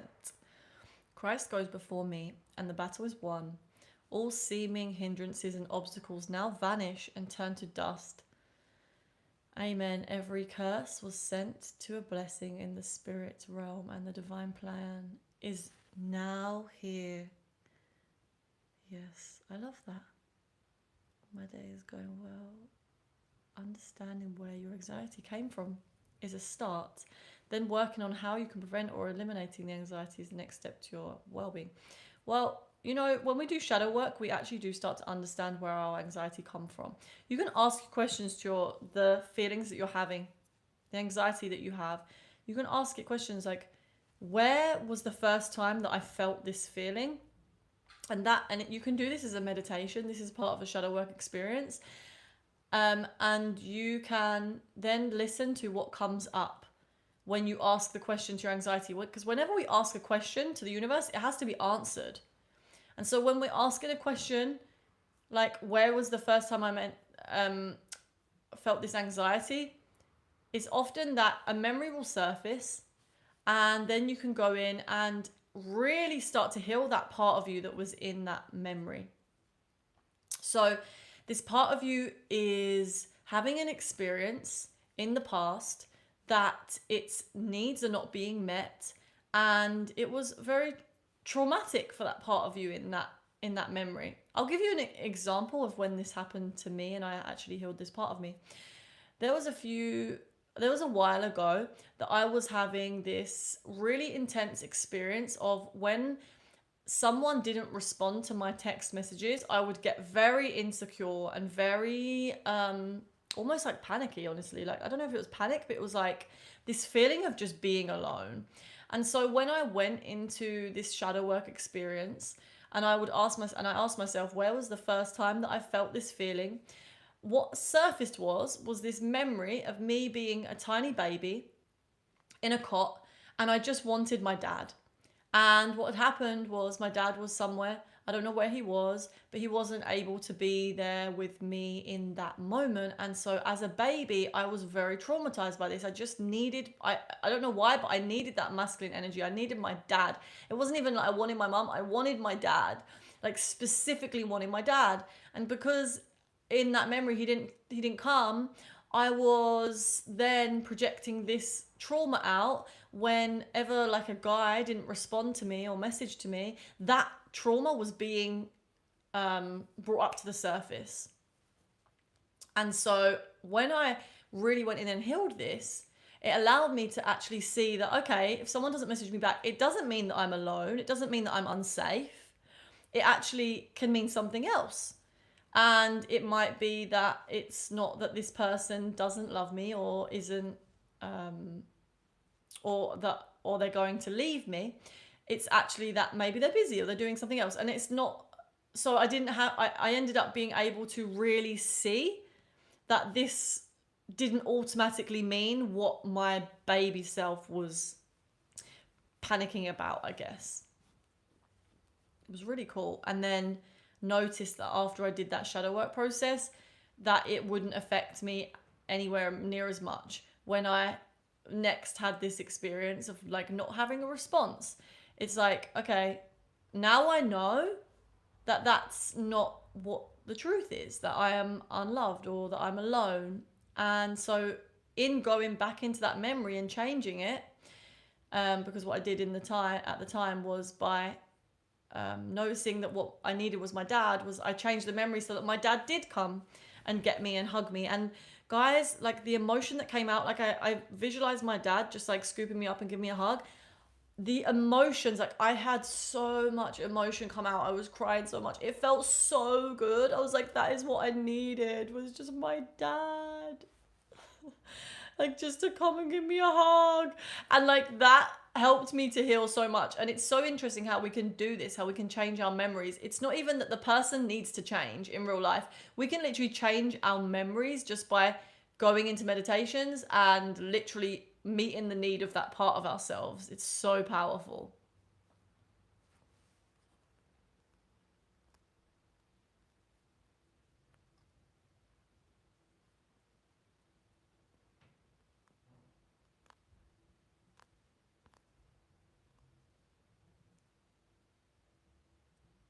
How is your mum, Amy? My mum is well. Thank you, my love.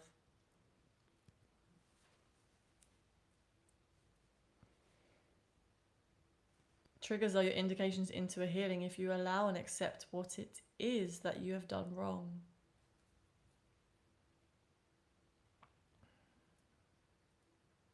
Interesting. Triggers are definitely opportunities for us to heal. Absolutely. But it's very complex, honestly. It's complex, but it's also very freeing when we realize that something that is being triggered within us is an opportunity to look into deeper and to grow. It doesn't mean that we should say that to people, you know, like if we upset someone or if we say something and someone else is upset, it's not really a good idea to be like, well, you're just being triggered and you need to heal from it. Because that can be a little bit of that can be a massive cop out, you know?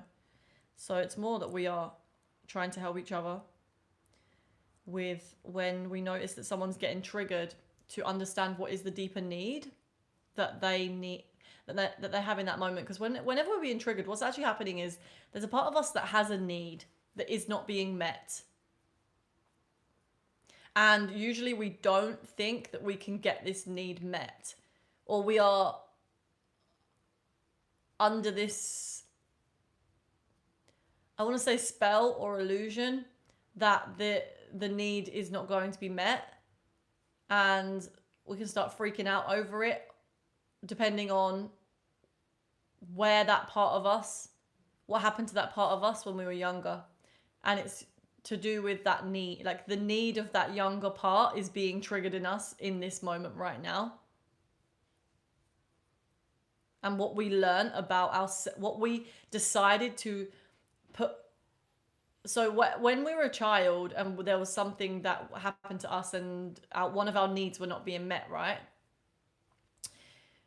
Let's say, for example, there's a really good example of this. It's like, let's say that you drew a picture and you ran up to your parents and you wanted to show them the picture.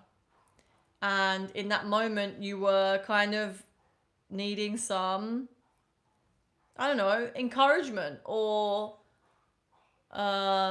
celebration for your work. That's what you're wanting. And let's say your parents just ignored you, or they just were like, oh, this is like, they didn't say anything good about your art. You didn't get that validation that you wanted. You may put a meaning to that experience. Like, oh, I shouldn't show my artwork. I'm not good enough at art. So even though that experience, it was nothing to do with you, it was actually more to do with how conscious your parents were in that moment. Maybe they were completely unconscious to your need or your want as a child in that moment, and they were off in their own realms, they were off in their own mind, and so they weren't able to give you what you needed.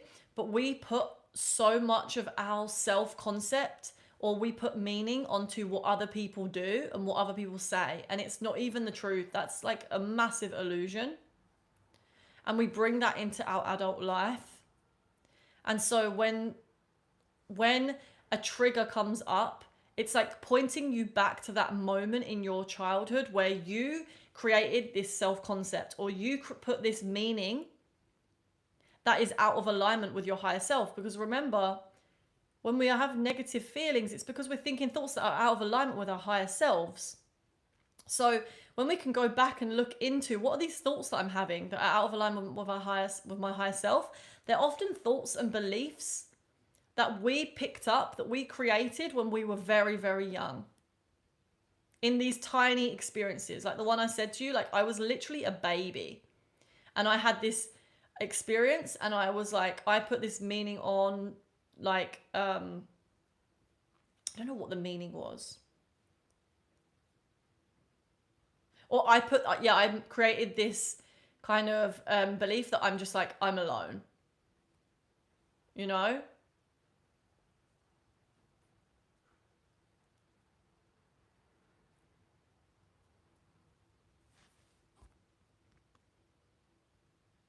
How do you change the memory?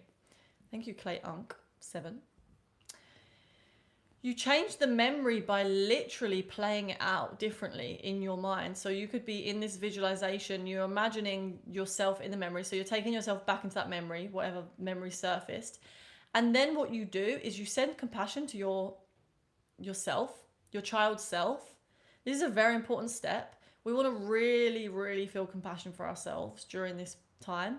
And then you can ask your child self, what is it that you need? What is it that you need in this moment?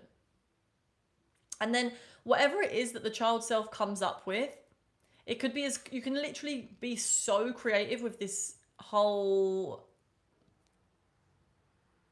process. And whatever that child self needs, right? So for me, what my child self needed was my dad, and she really wanted, or I really wanted, that masculine container. And so that's what I did. I played that out for my child self. Literally imagined my dad coming in, scooping me up, giving me a hug. And then I was able to feel relief. And so once we feel relief, that's when we know that the memory has, what we have done enough to change, to like start healing that part of ourselves. It's like you really want to get that part of you to feel a sense of relief and like, okay, I feel better now.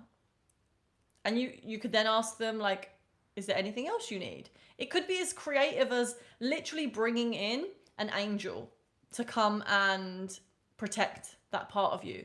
Or it could be having a specific person that isn't even in the memory, that is actually part of your current life. Like there was this one time that I did this process with a part of me that was being really triggered about like past relationships with a guy. And so I had my current boyfriend come in and take me away, protect me. And so you can get very creative with this. I also did this with this whole memory that I had of being like really like believing when I was younger that I was really uncool and I was really weird and I was like really unpopular.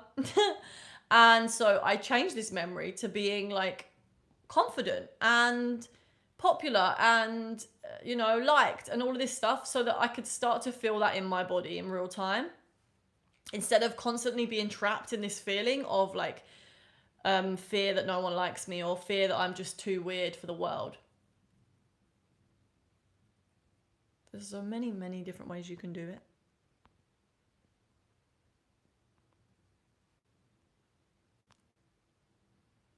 Did you know of David Wilcock? I do know of him, but I don't really consume much of his content.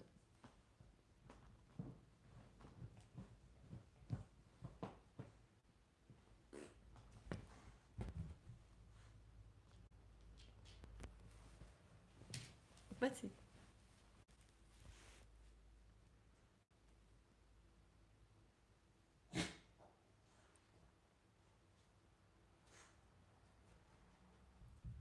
That meditation you mentioned about.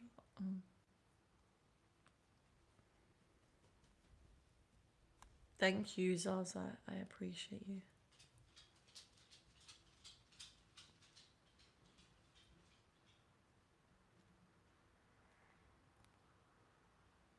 Did you understand why you needed your dad in that moment? Not really. I think it was just something I needed. I think sometimes needs are just, I don't know, sometimes we just need certain things to like balance, to create balance. Like maybe in that moment I'd spent way too much time alone as a baby, as a very young child. And so as the universe is always trying to create balance, when we spend too much time alone, we tend to start to want or need other humans because we're not actually meant to be alone all the time. We're meant to be social creatures. And so I guess I was just needing my dad.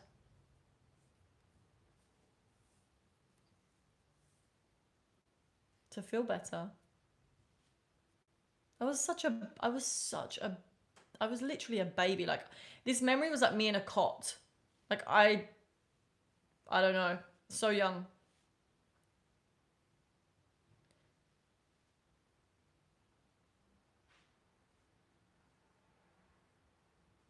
Aravind, I am real. Thank you. I'm glad that you're enjoying the live. Thank you, Rising to Shine. Hi, half hawk, half man. Do you consider yourself beautiful physically? Yes. Some days I slip into lower thinking and may see myself as not so beautiful, but I notice that this is more to do with my self-concept, my inner concept, my disconnection from the divine.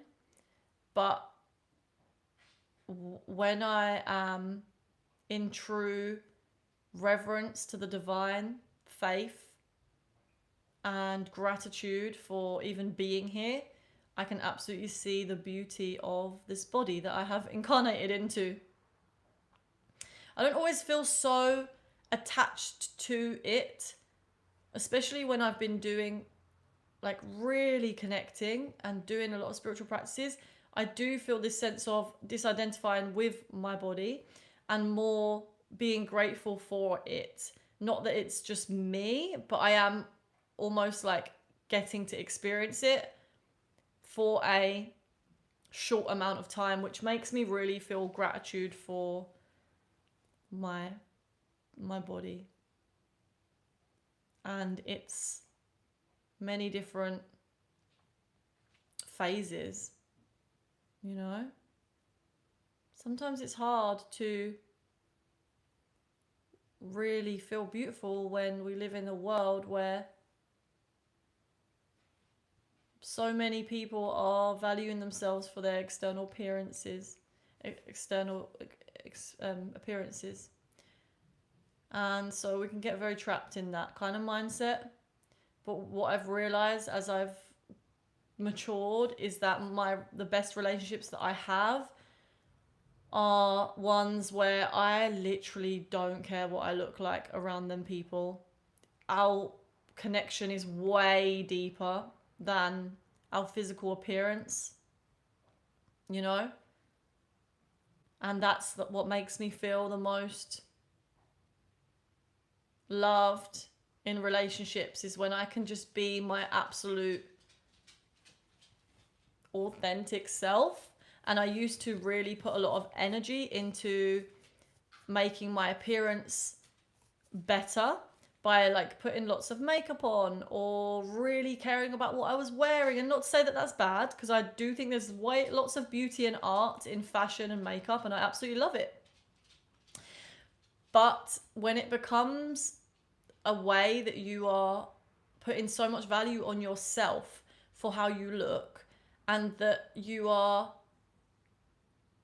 kind of seeing your relationships as a measure of your self-worth based on how people are responding to your looks and stuff like that, I think that relationships can be very shallow, and you also end up like attracting people that aren't really connecting with your soul. but connecting with a version of yourself that you're projecting outwards.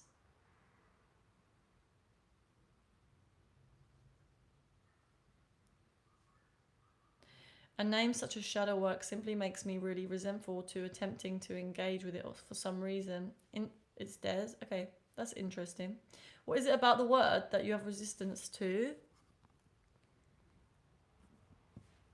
Half hawk, half man. What advice could you share with me? Well, is there anything in specific that you want to have advice on? Did you get your hair done? Yes, today. I got my hair cut. And she blow dried it and made it look so beautiful.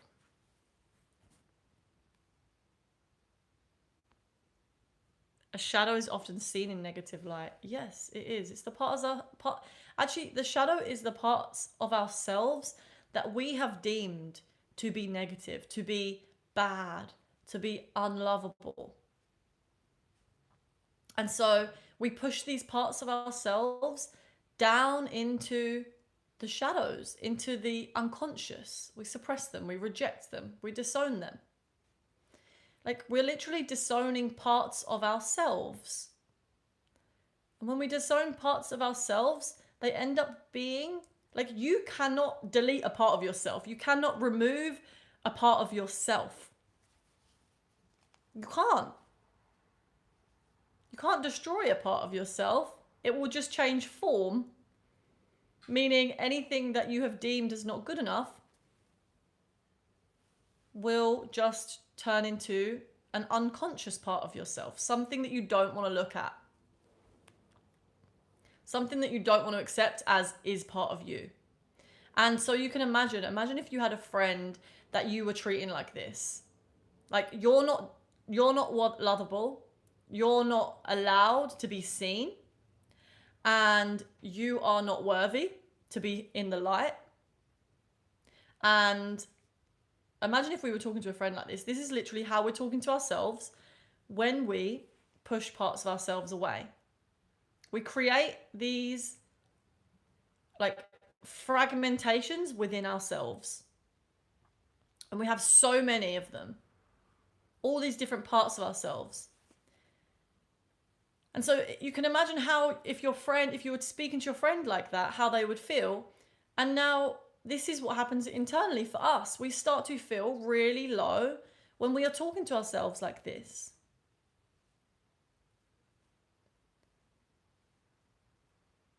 Because these parts of ourselves have needs.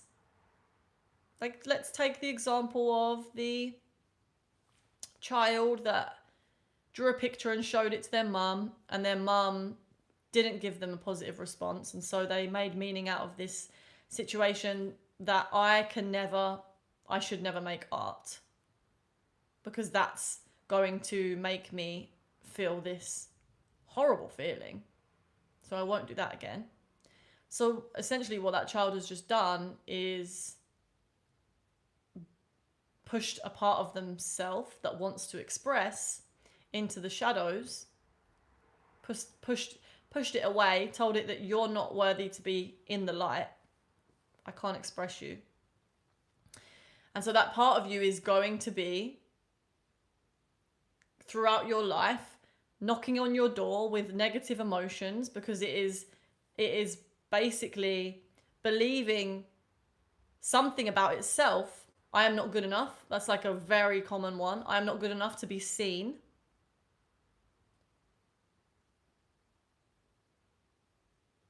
Which, whenever we think a thought like, I am not good enough to be seen, that creates negative emotion.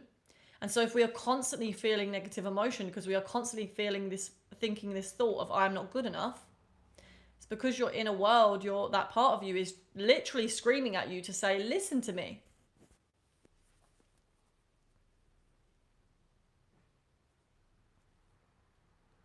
So that you can really look into it and uncover, why am I having these feelings? Why am I having these thoughts of I'm not good enough?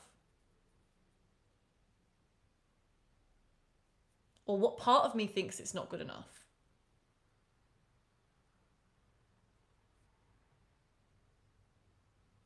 There could be many, many different parts of us. Like when I first started my YouTube, guys, I had a massive belief that like no one really cared what I said. And so I had to literally train myself out of this belief because that was what was manifesting. Sometimes I would have, a couple people. This is what, partly got me, I don't know, I had an intuitive guidance to start talking about spirituality, and I was so passionate about it. And then I noticed that like a couple of my friends would enjoy it when I spoke about it and stuff like that. And then when I started going onto YouTube, it really brought up these beliefs about me. And this is like years ago, and also that I've been working with for the last few years. Is that it brought up a lot of this negative self concept of like no one cares what you think, no one cares what you have to say, and that was really hard for me because at the time when this was all coming up, obviously I was just feeling it, and I was just feeling like really shit, and I was just like everything was triggering me into thinking that thought, like, posting a video and not getting that many views, or like relatively not many views, would just bring up this whole shitty experience of like no one cares what you have to say, and like see no one, and like it was just creating such darkness in my being. And so when I really went into it and like understood where this is coming from, it was a lot to do with things that had happened in childhood and me creating this concept of no one cares what I have to say. And so as I've gone on and I have healed this part of me, more and more people actually are always telling me that they care about what I have to say. On you guys on live have helped me, with your beautiful reflections. And even before that, working with clients, working with people, doing events, getting so much good feedback has all been like really beautiful reflections of how I am healing that part of me. But I had to really step out and heal that part of me and trust that the guidance that my intuition is giving me to do this work is, I just trust that that is what I'm meant to do, if that is what I'm being guided to do. And then I continue to heal these parts of me as I step out and do things that are triggering and challenging.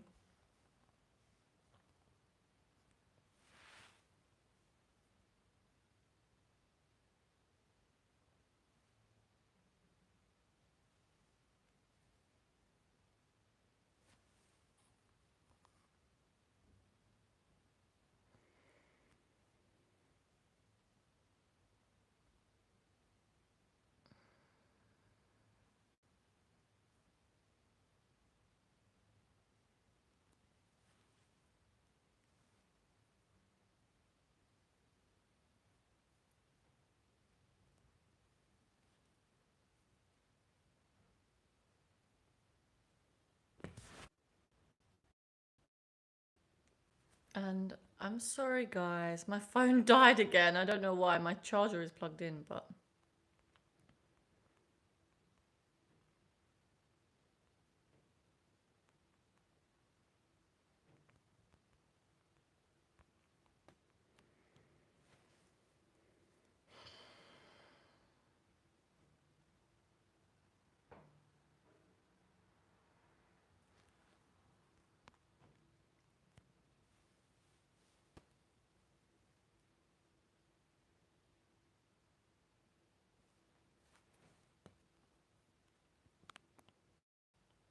I don't know who else is here left. Let me know if you're still here.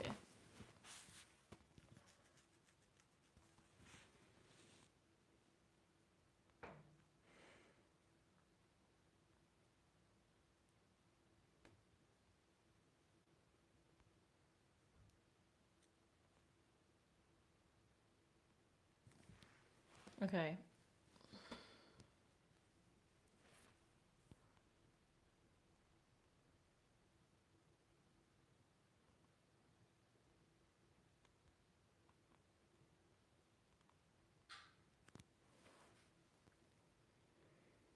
Clay said, did you forgive yourself for having a perspective of lack that only your dad could fulfill, or you replace the memory of your dad not being there with the memory of him being there.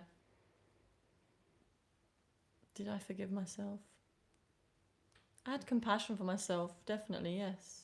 I wouldn't say I had to forgive myself.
So guys,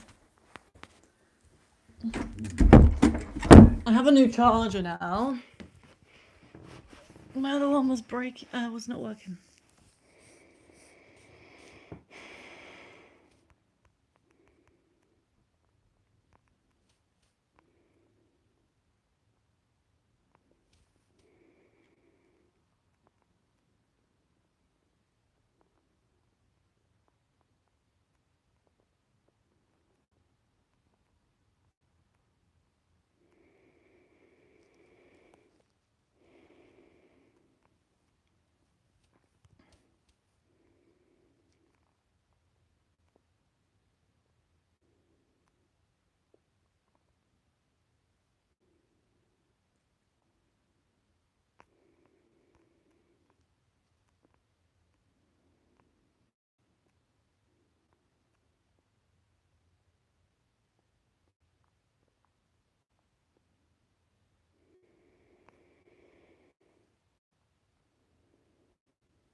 Okay. Hey Zaza. Hey Alex. Welcome back. Make a Discord server for us all. It's something that I am thinking about doing.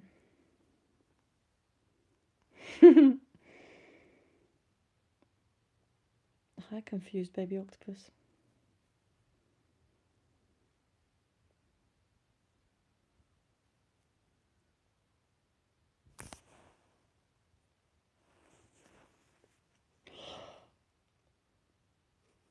Oh.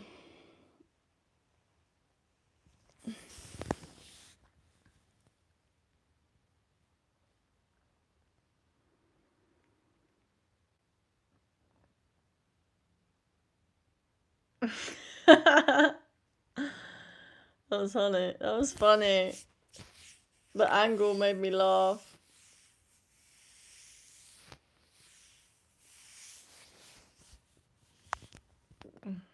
I'm from England.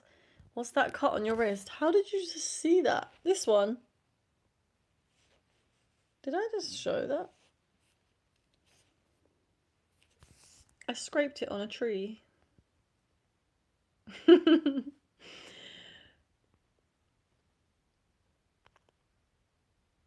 On a tiny tree.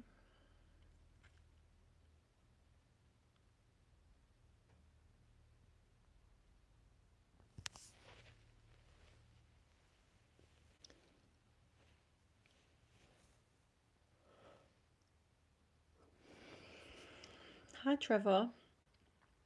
Welcome to the live.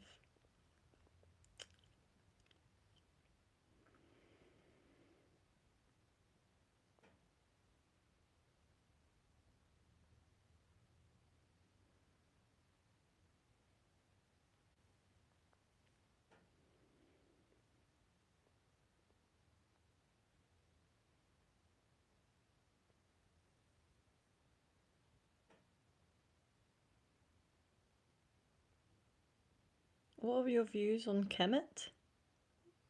What do you mean? What's Kemet? How did you cut yourself on a tree? I don't really know. I think I was just walking past and there was like a tiny, tiny little tree with some thorns and I just scraped myself on it.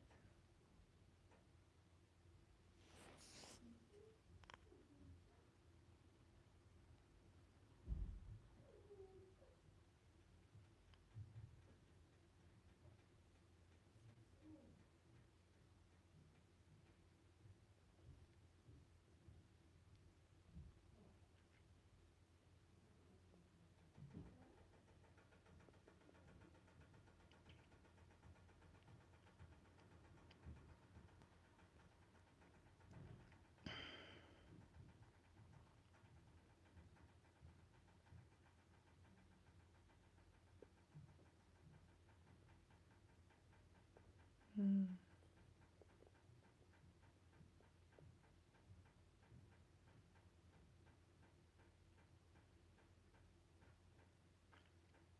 Alex, you're saying that your anxiety is getting worse?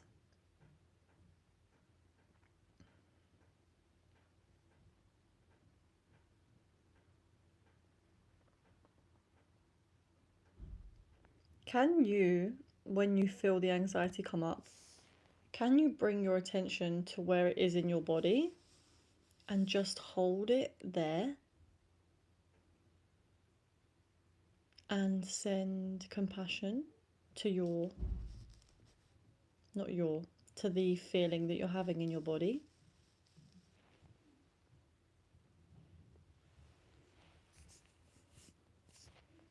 Are you feeling it right now? Also, I'm sending you a big hug.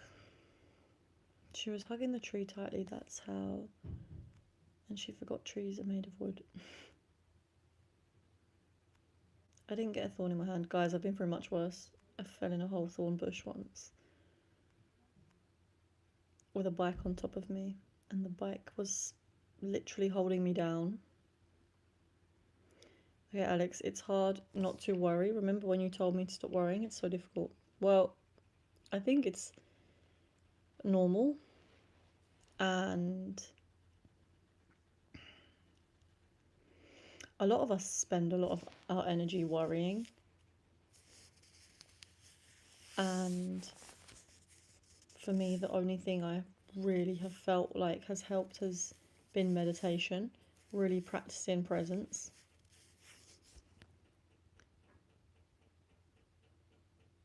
And also noticing what I'm worrying about. Like really writing it all down. What is it that you're worrying about? And then finding out what is it that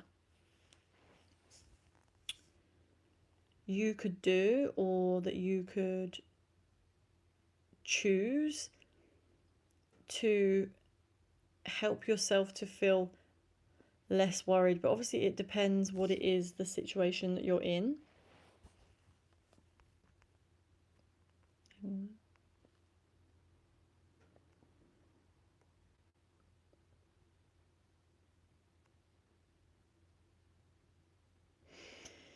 Amy, what is anxiety? Physiologically, it seems the same as excitement. No.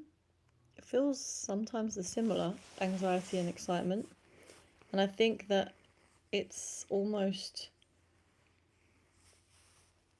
like I feel like excitement is like projecting your happiness into the future so extremely, but also it's not like it's a bad thing to do that. It's just something that we're obviously looking forward to and something that we're excited about.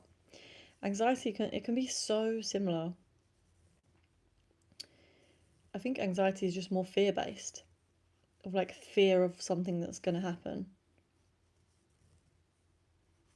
For social anxiety, I find it to be this emergence of my self concept in relation to the people that I'm with.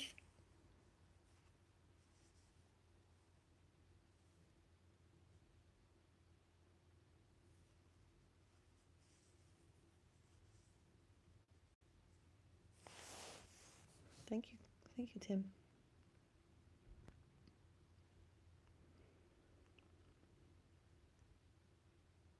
Thank you. Not feeling it now, but whenever I'm with people, my brain is just like, fuck, what do I say? Yes, I completely get that.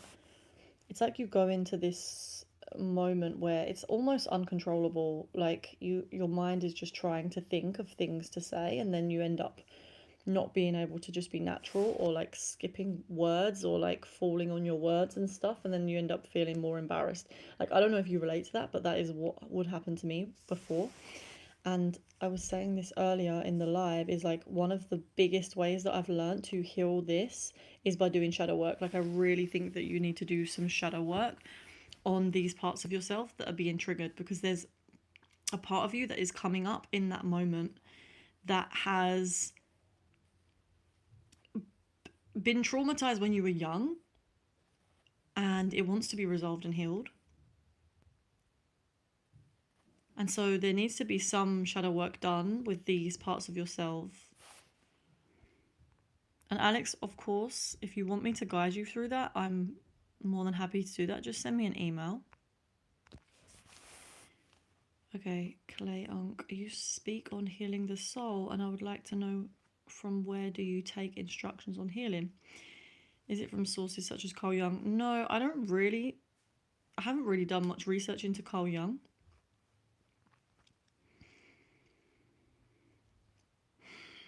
My healing, I learn from many different spiritual teachers. One of them, I'll tell you my favourite spiritual teachers that I learn about. All lots of different things from. So Eckhart Tolle, one of the OGs for me. I love his teachings on disidentification. He's really good.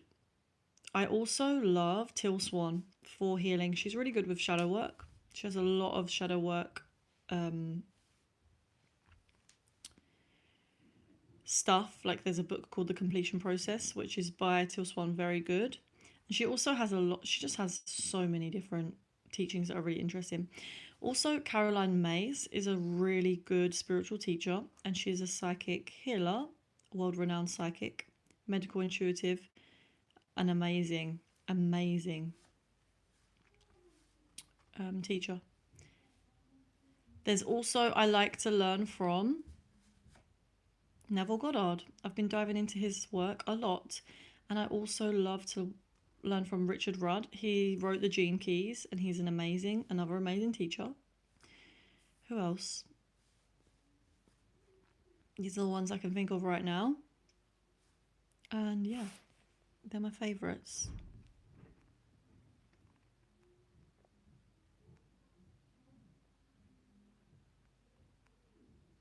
Fear seems to be the underlying cause of most negative emotions. Alex, yes, it's literally me. Yes, see? Oh, it's so annoying when it happens in the moment.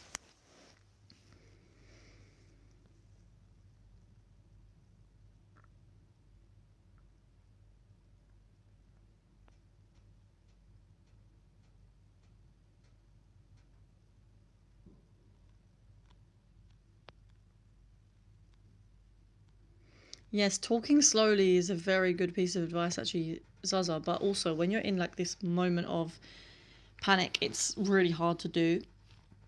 But it is also something that I've found is important, is to slow down, and also slow down and send the compassion to myself, and remind myself that it's okay to have moments of silence and to just feel.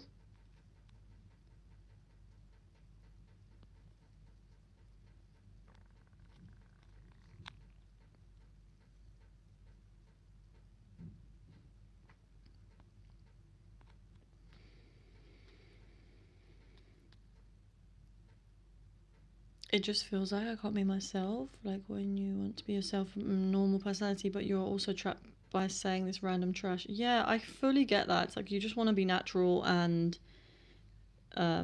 allow for yourself to be confidently yourself. So, of course, and you can get there.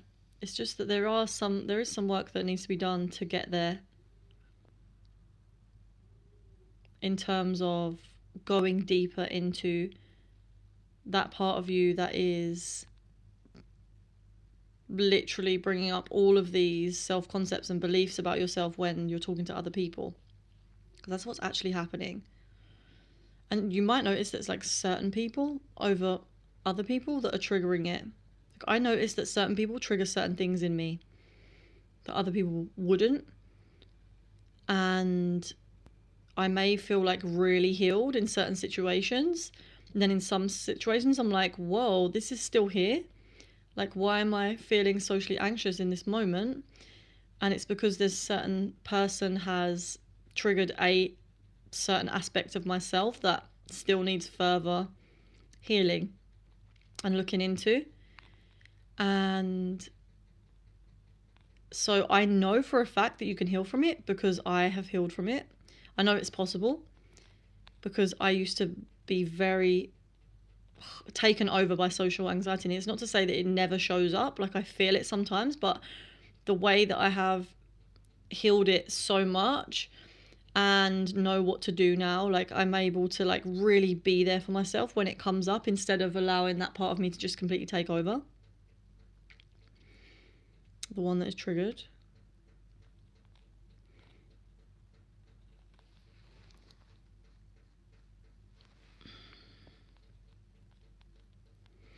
Zaza, weed can be good for anxiety, but not for everyone. Because for me, when I was like dependent on weed, I was actually way more anxious and it was making me have worse anxiety. So it may actually work for some people, definitely.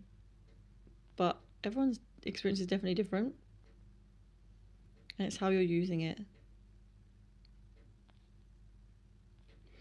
Amy, what's shadow work? Shadow work is the process of finding parts of yourself that you have deemed to be unlovable, or so you've rejected them, suppressed, denied, disowned them. You're finding these parts within your subconscious, your unconscious realms, and you're bringing them to the light. So when we bring them to the light, we are able to express them in a healthy way. Because what happens is when there's parts of us that are in the shadow realms, these parts of us still have needs and they still have things that they want to express. When we are not looking at them, they express in unconscious ways. And when we express in unconscious ways, we are more likely to express in ways that are harmful to ourselves and to others, create dysfunction, do things manipulatively, get our needs met in indirect ways. This can cause a lot of havoc in our relationships and for our self-concept.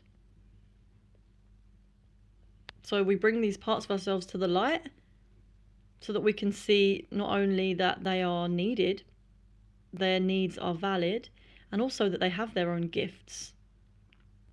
Like if you've suppressed a part of yourself that is really creative because you thought it wasn't good enough, then there's a massive gift there that you're not tapping into.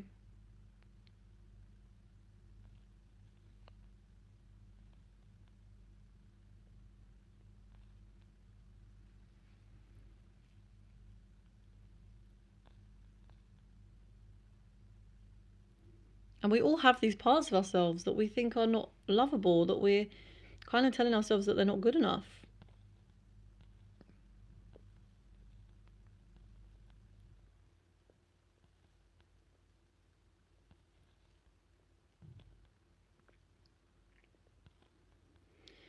Amy, you know when you just get a feeling sometimes that you're just different to others and not normal, it's like mentally draining. Yeah, I do. I fully get that.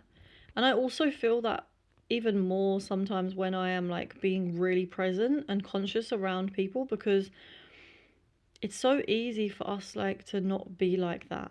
And so I feel like if you are being present, sometimes it can feel like a little bit weird and it's like this automatic need to like go slip back because that's what's more normal in society, to be unconscious. I don't know. So but I think when I'm present, it's like it always makes me feel better to really stay present with any part of myself that is feeling like, oh, this is weird. I don't know.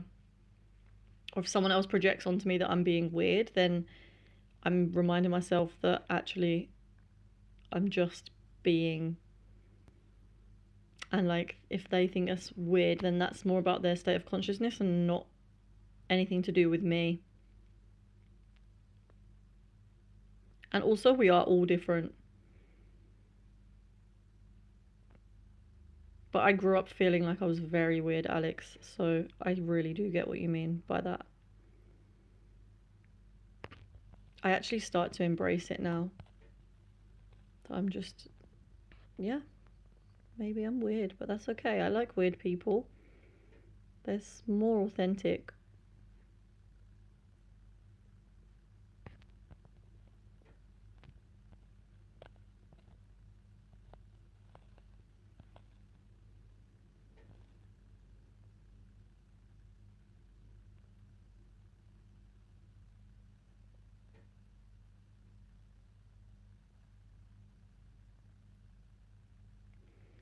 Okay, there are deeper sources than the ones you've mentioned. Not only are there deeper sources, there are more genuine sources. I have found that the materiality of authentic sources manifesting chemic.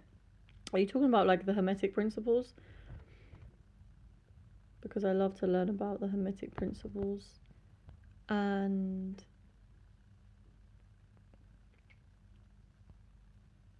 yeah, I really love to learn spirituality. I really love them, like some modern spiritual teachers. I find them to be really interesting, and I like to listen to a lots of different ones because I like to create links and figure out what I actually believe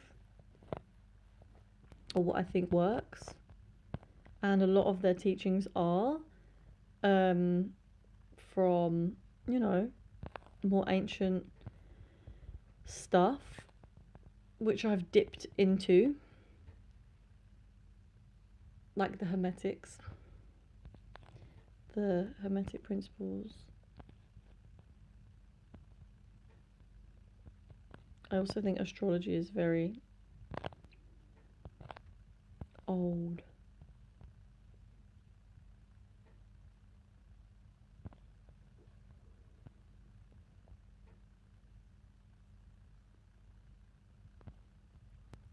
Mm.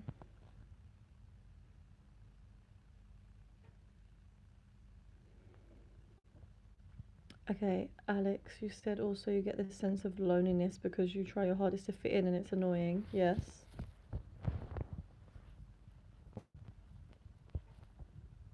Mm-hmm. Yeah, because what's happening is you're looking for other people to validate your worthiness. And it's very futile because you can't rely on that because it's going to be, or maybe more up and down for others, but it can be very up and down to rely on the external for your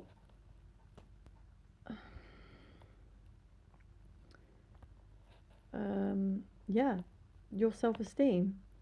It has to be something that has to come from within, but this is something that we need to work towards through doing different techniques.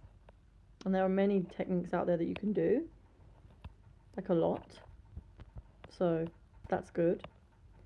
And it is definitely something that can be healed.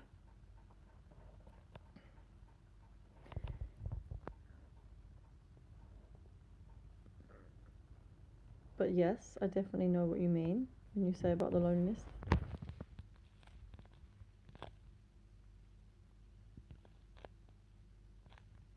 Okay, Zaza, I will show you a tarot card soon.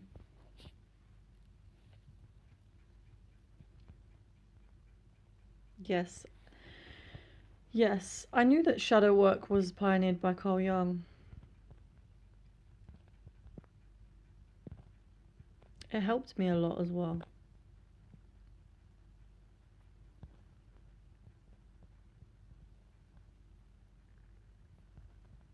Hey, Natasha.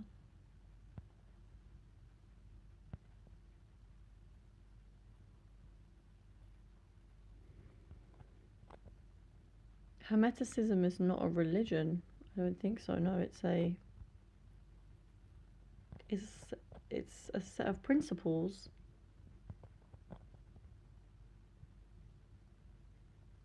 Explaining universal law.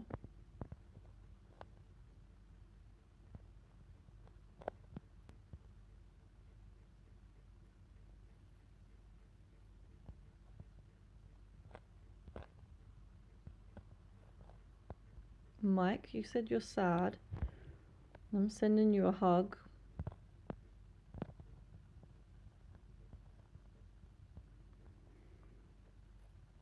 Okay, Walid, nobody answered me. If Jesus is always existed, how can he be Son of God if he is begotten before the flesh? It means he created, formed and shaped.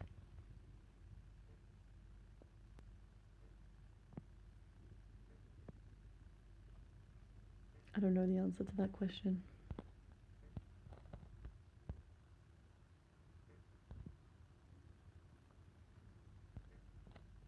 Mike, why are you sad?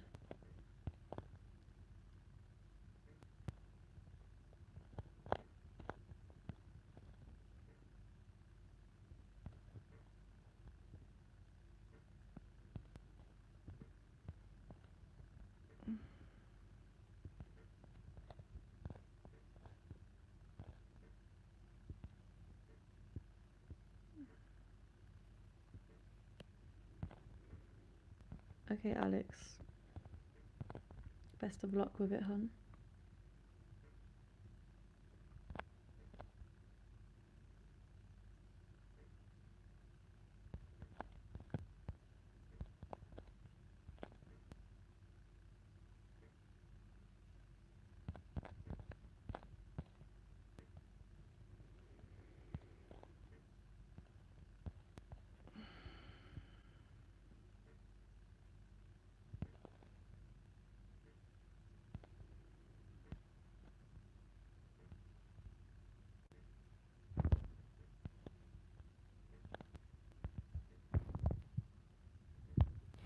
Okay.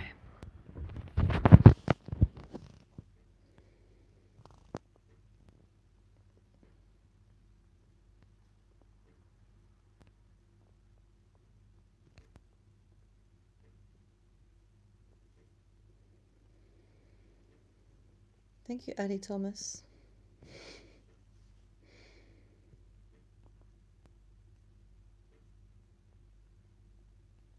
Thank you, Alex. I hope you have an amazing day as well. Enjoy your night. Peace to you whilst you sleep. Infinite blessings.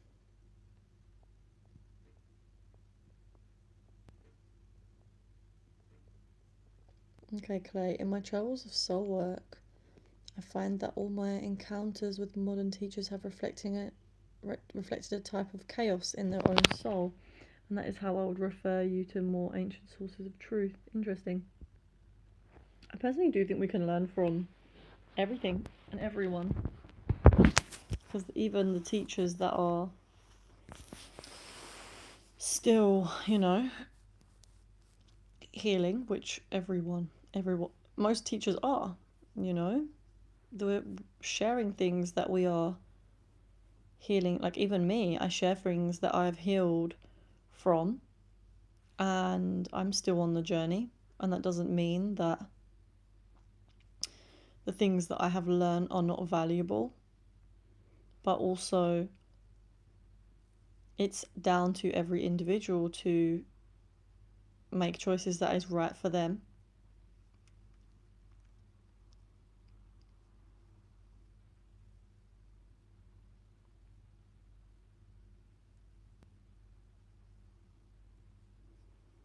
Okay.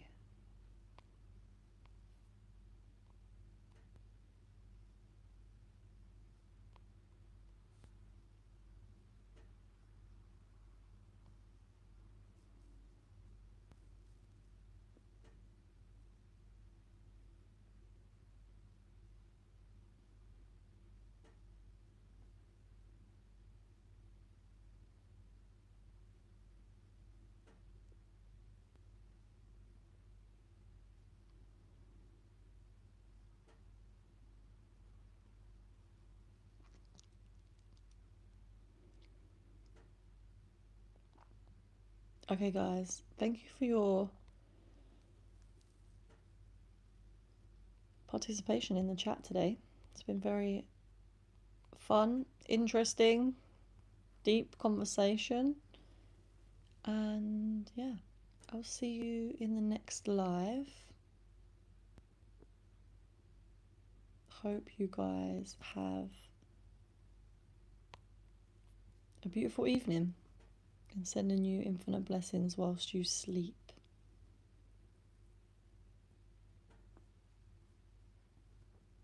Thank you, guys. Peace. Namaste. Have a beautiful day.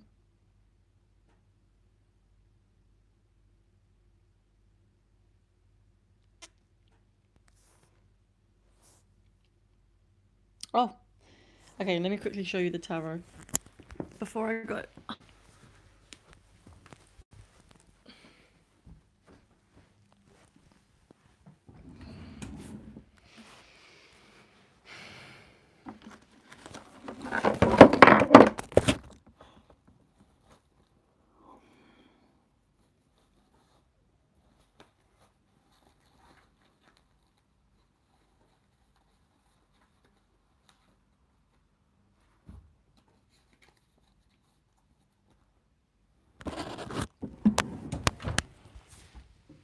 Okay.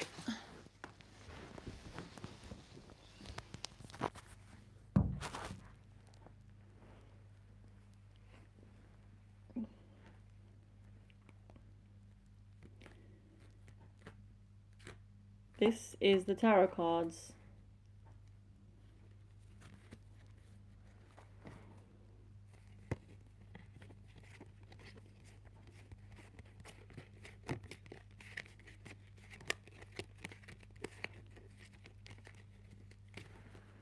Do you want me to pull you one, Zaza? Shall I pull you one card?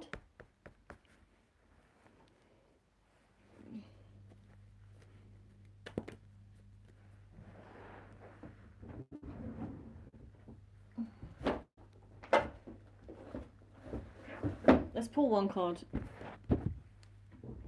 Okay. Thank you, God. Thank you, universe, spirit guides, angels. Thank you for giving us the card that we know most need to hear right now as a collective on this live. And actually,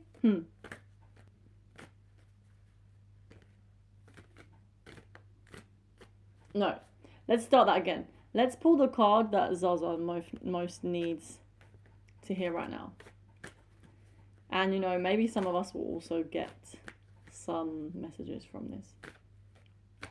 But yes, thank you, God. Thank you, universe, for giving Zaza the message that he needs to hear right now. Okay, I'm going to just take this one because it just fully popped open. Okay, Page of Wands.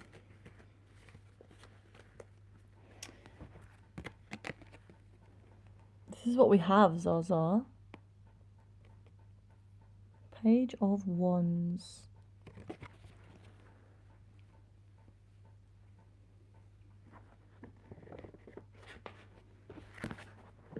Let's see what it means.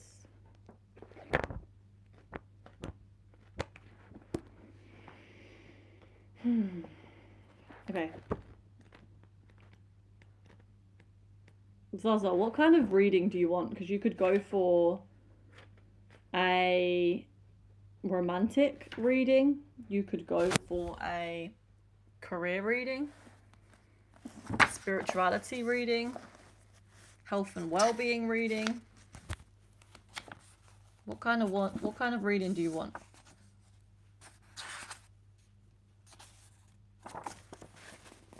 Personality, relationships and love. Or do you just want general? Romantic. Okay. Maybe we should have clarified that before, but okay. If you're looking for love, the Page of Wands is a tremendously positive sign This card shows when you are eager to make a fresh start with a new relationship. You are seeking an inspiring and motivating partnership, one that will bring you a renewed sense of energy and vitality and continue to grow and develop your personality. You're looking to make a fresh start. That is, are you in a relationship already? Or is this like you're looking for something? That is, you had relationships in the past that did not serve you well, so you want to try something completely different now. You're also open to exploring new avenues to finding love, and you're willing to try new things. There may be an opportunity coming up for you. And when you will go on a journey of self-exploration and discovery, and this will be an opportune time to meet someone new. You may not be expecting to meet someone, but they seem to pop up into your life out of the blue, and often this person will be younger than you, with a lot of energy and passion.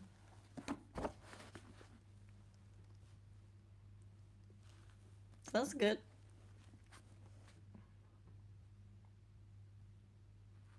Cool. And that's all I'm doing, because I need to go to bed. You've never been in a relationship. Okay, well, maybe it's coming soon. Anyway, I'm actually going to go now, guys. Have a beautiful night, and I will see you next time. Goodbye.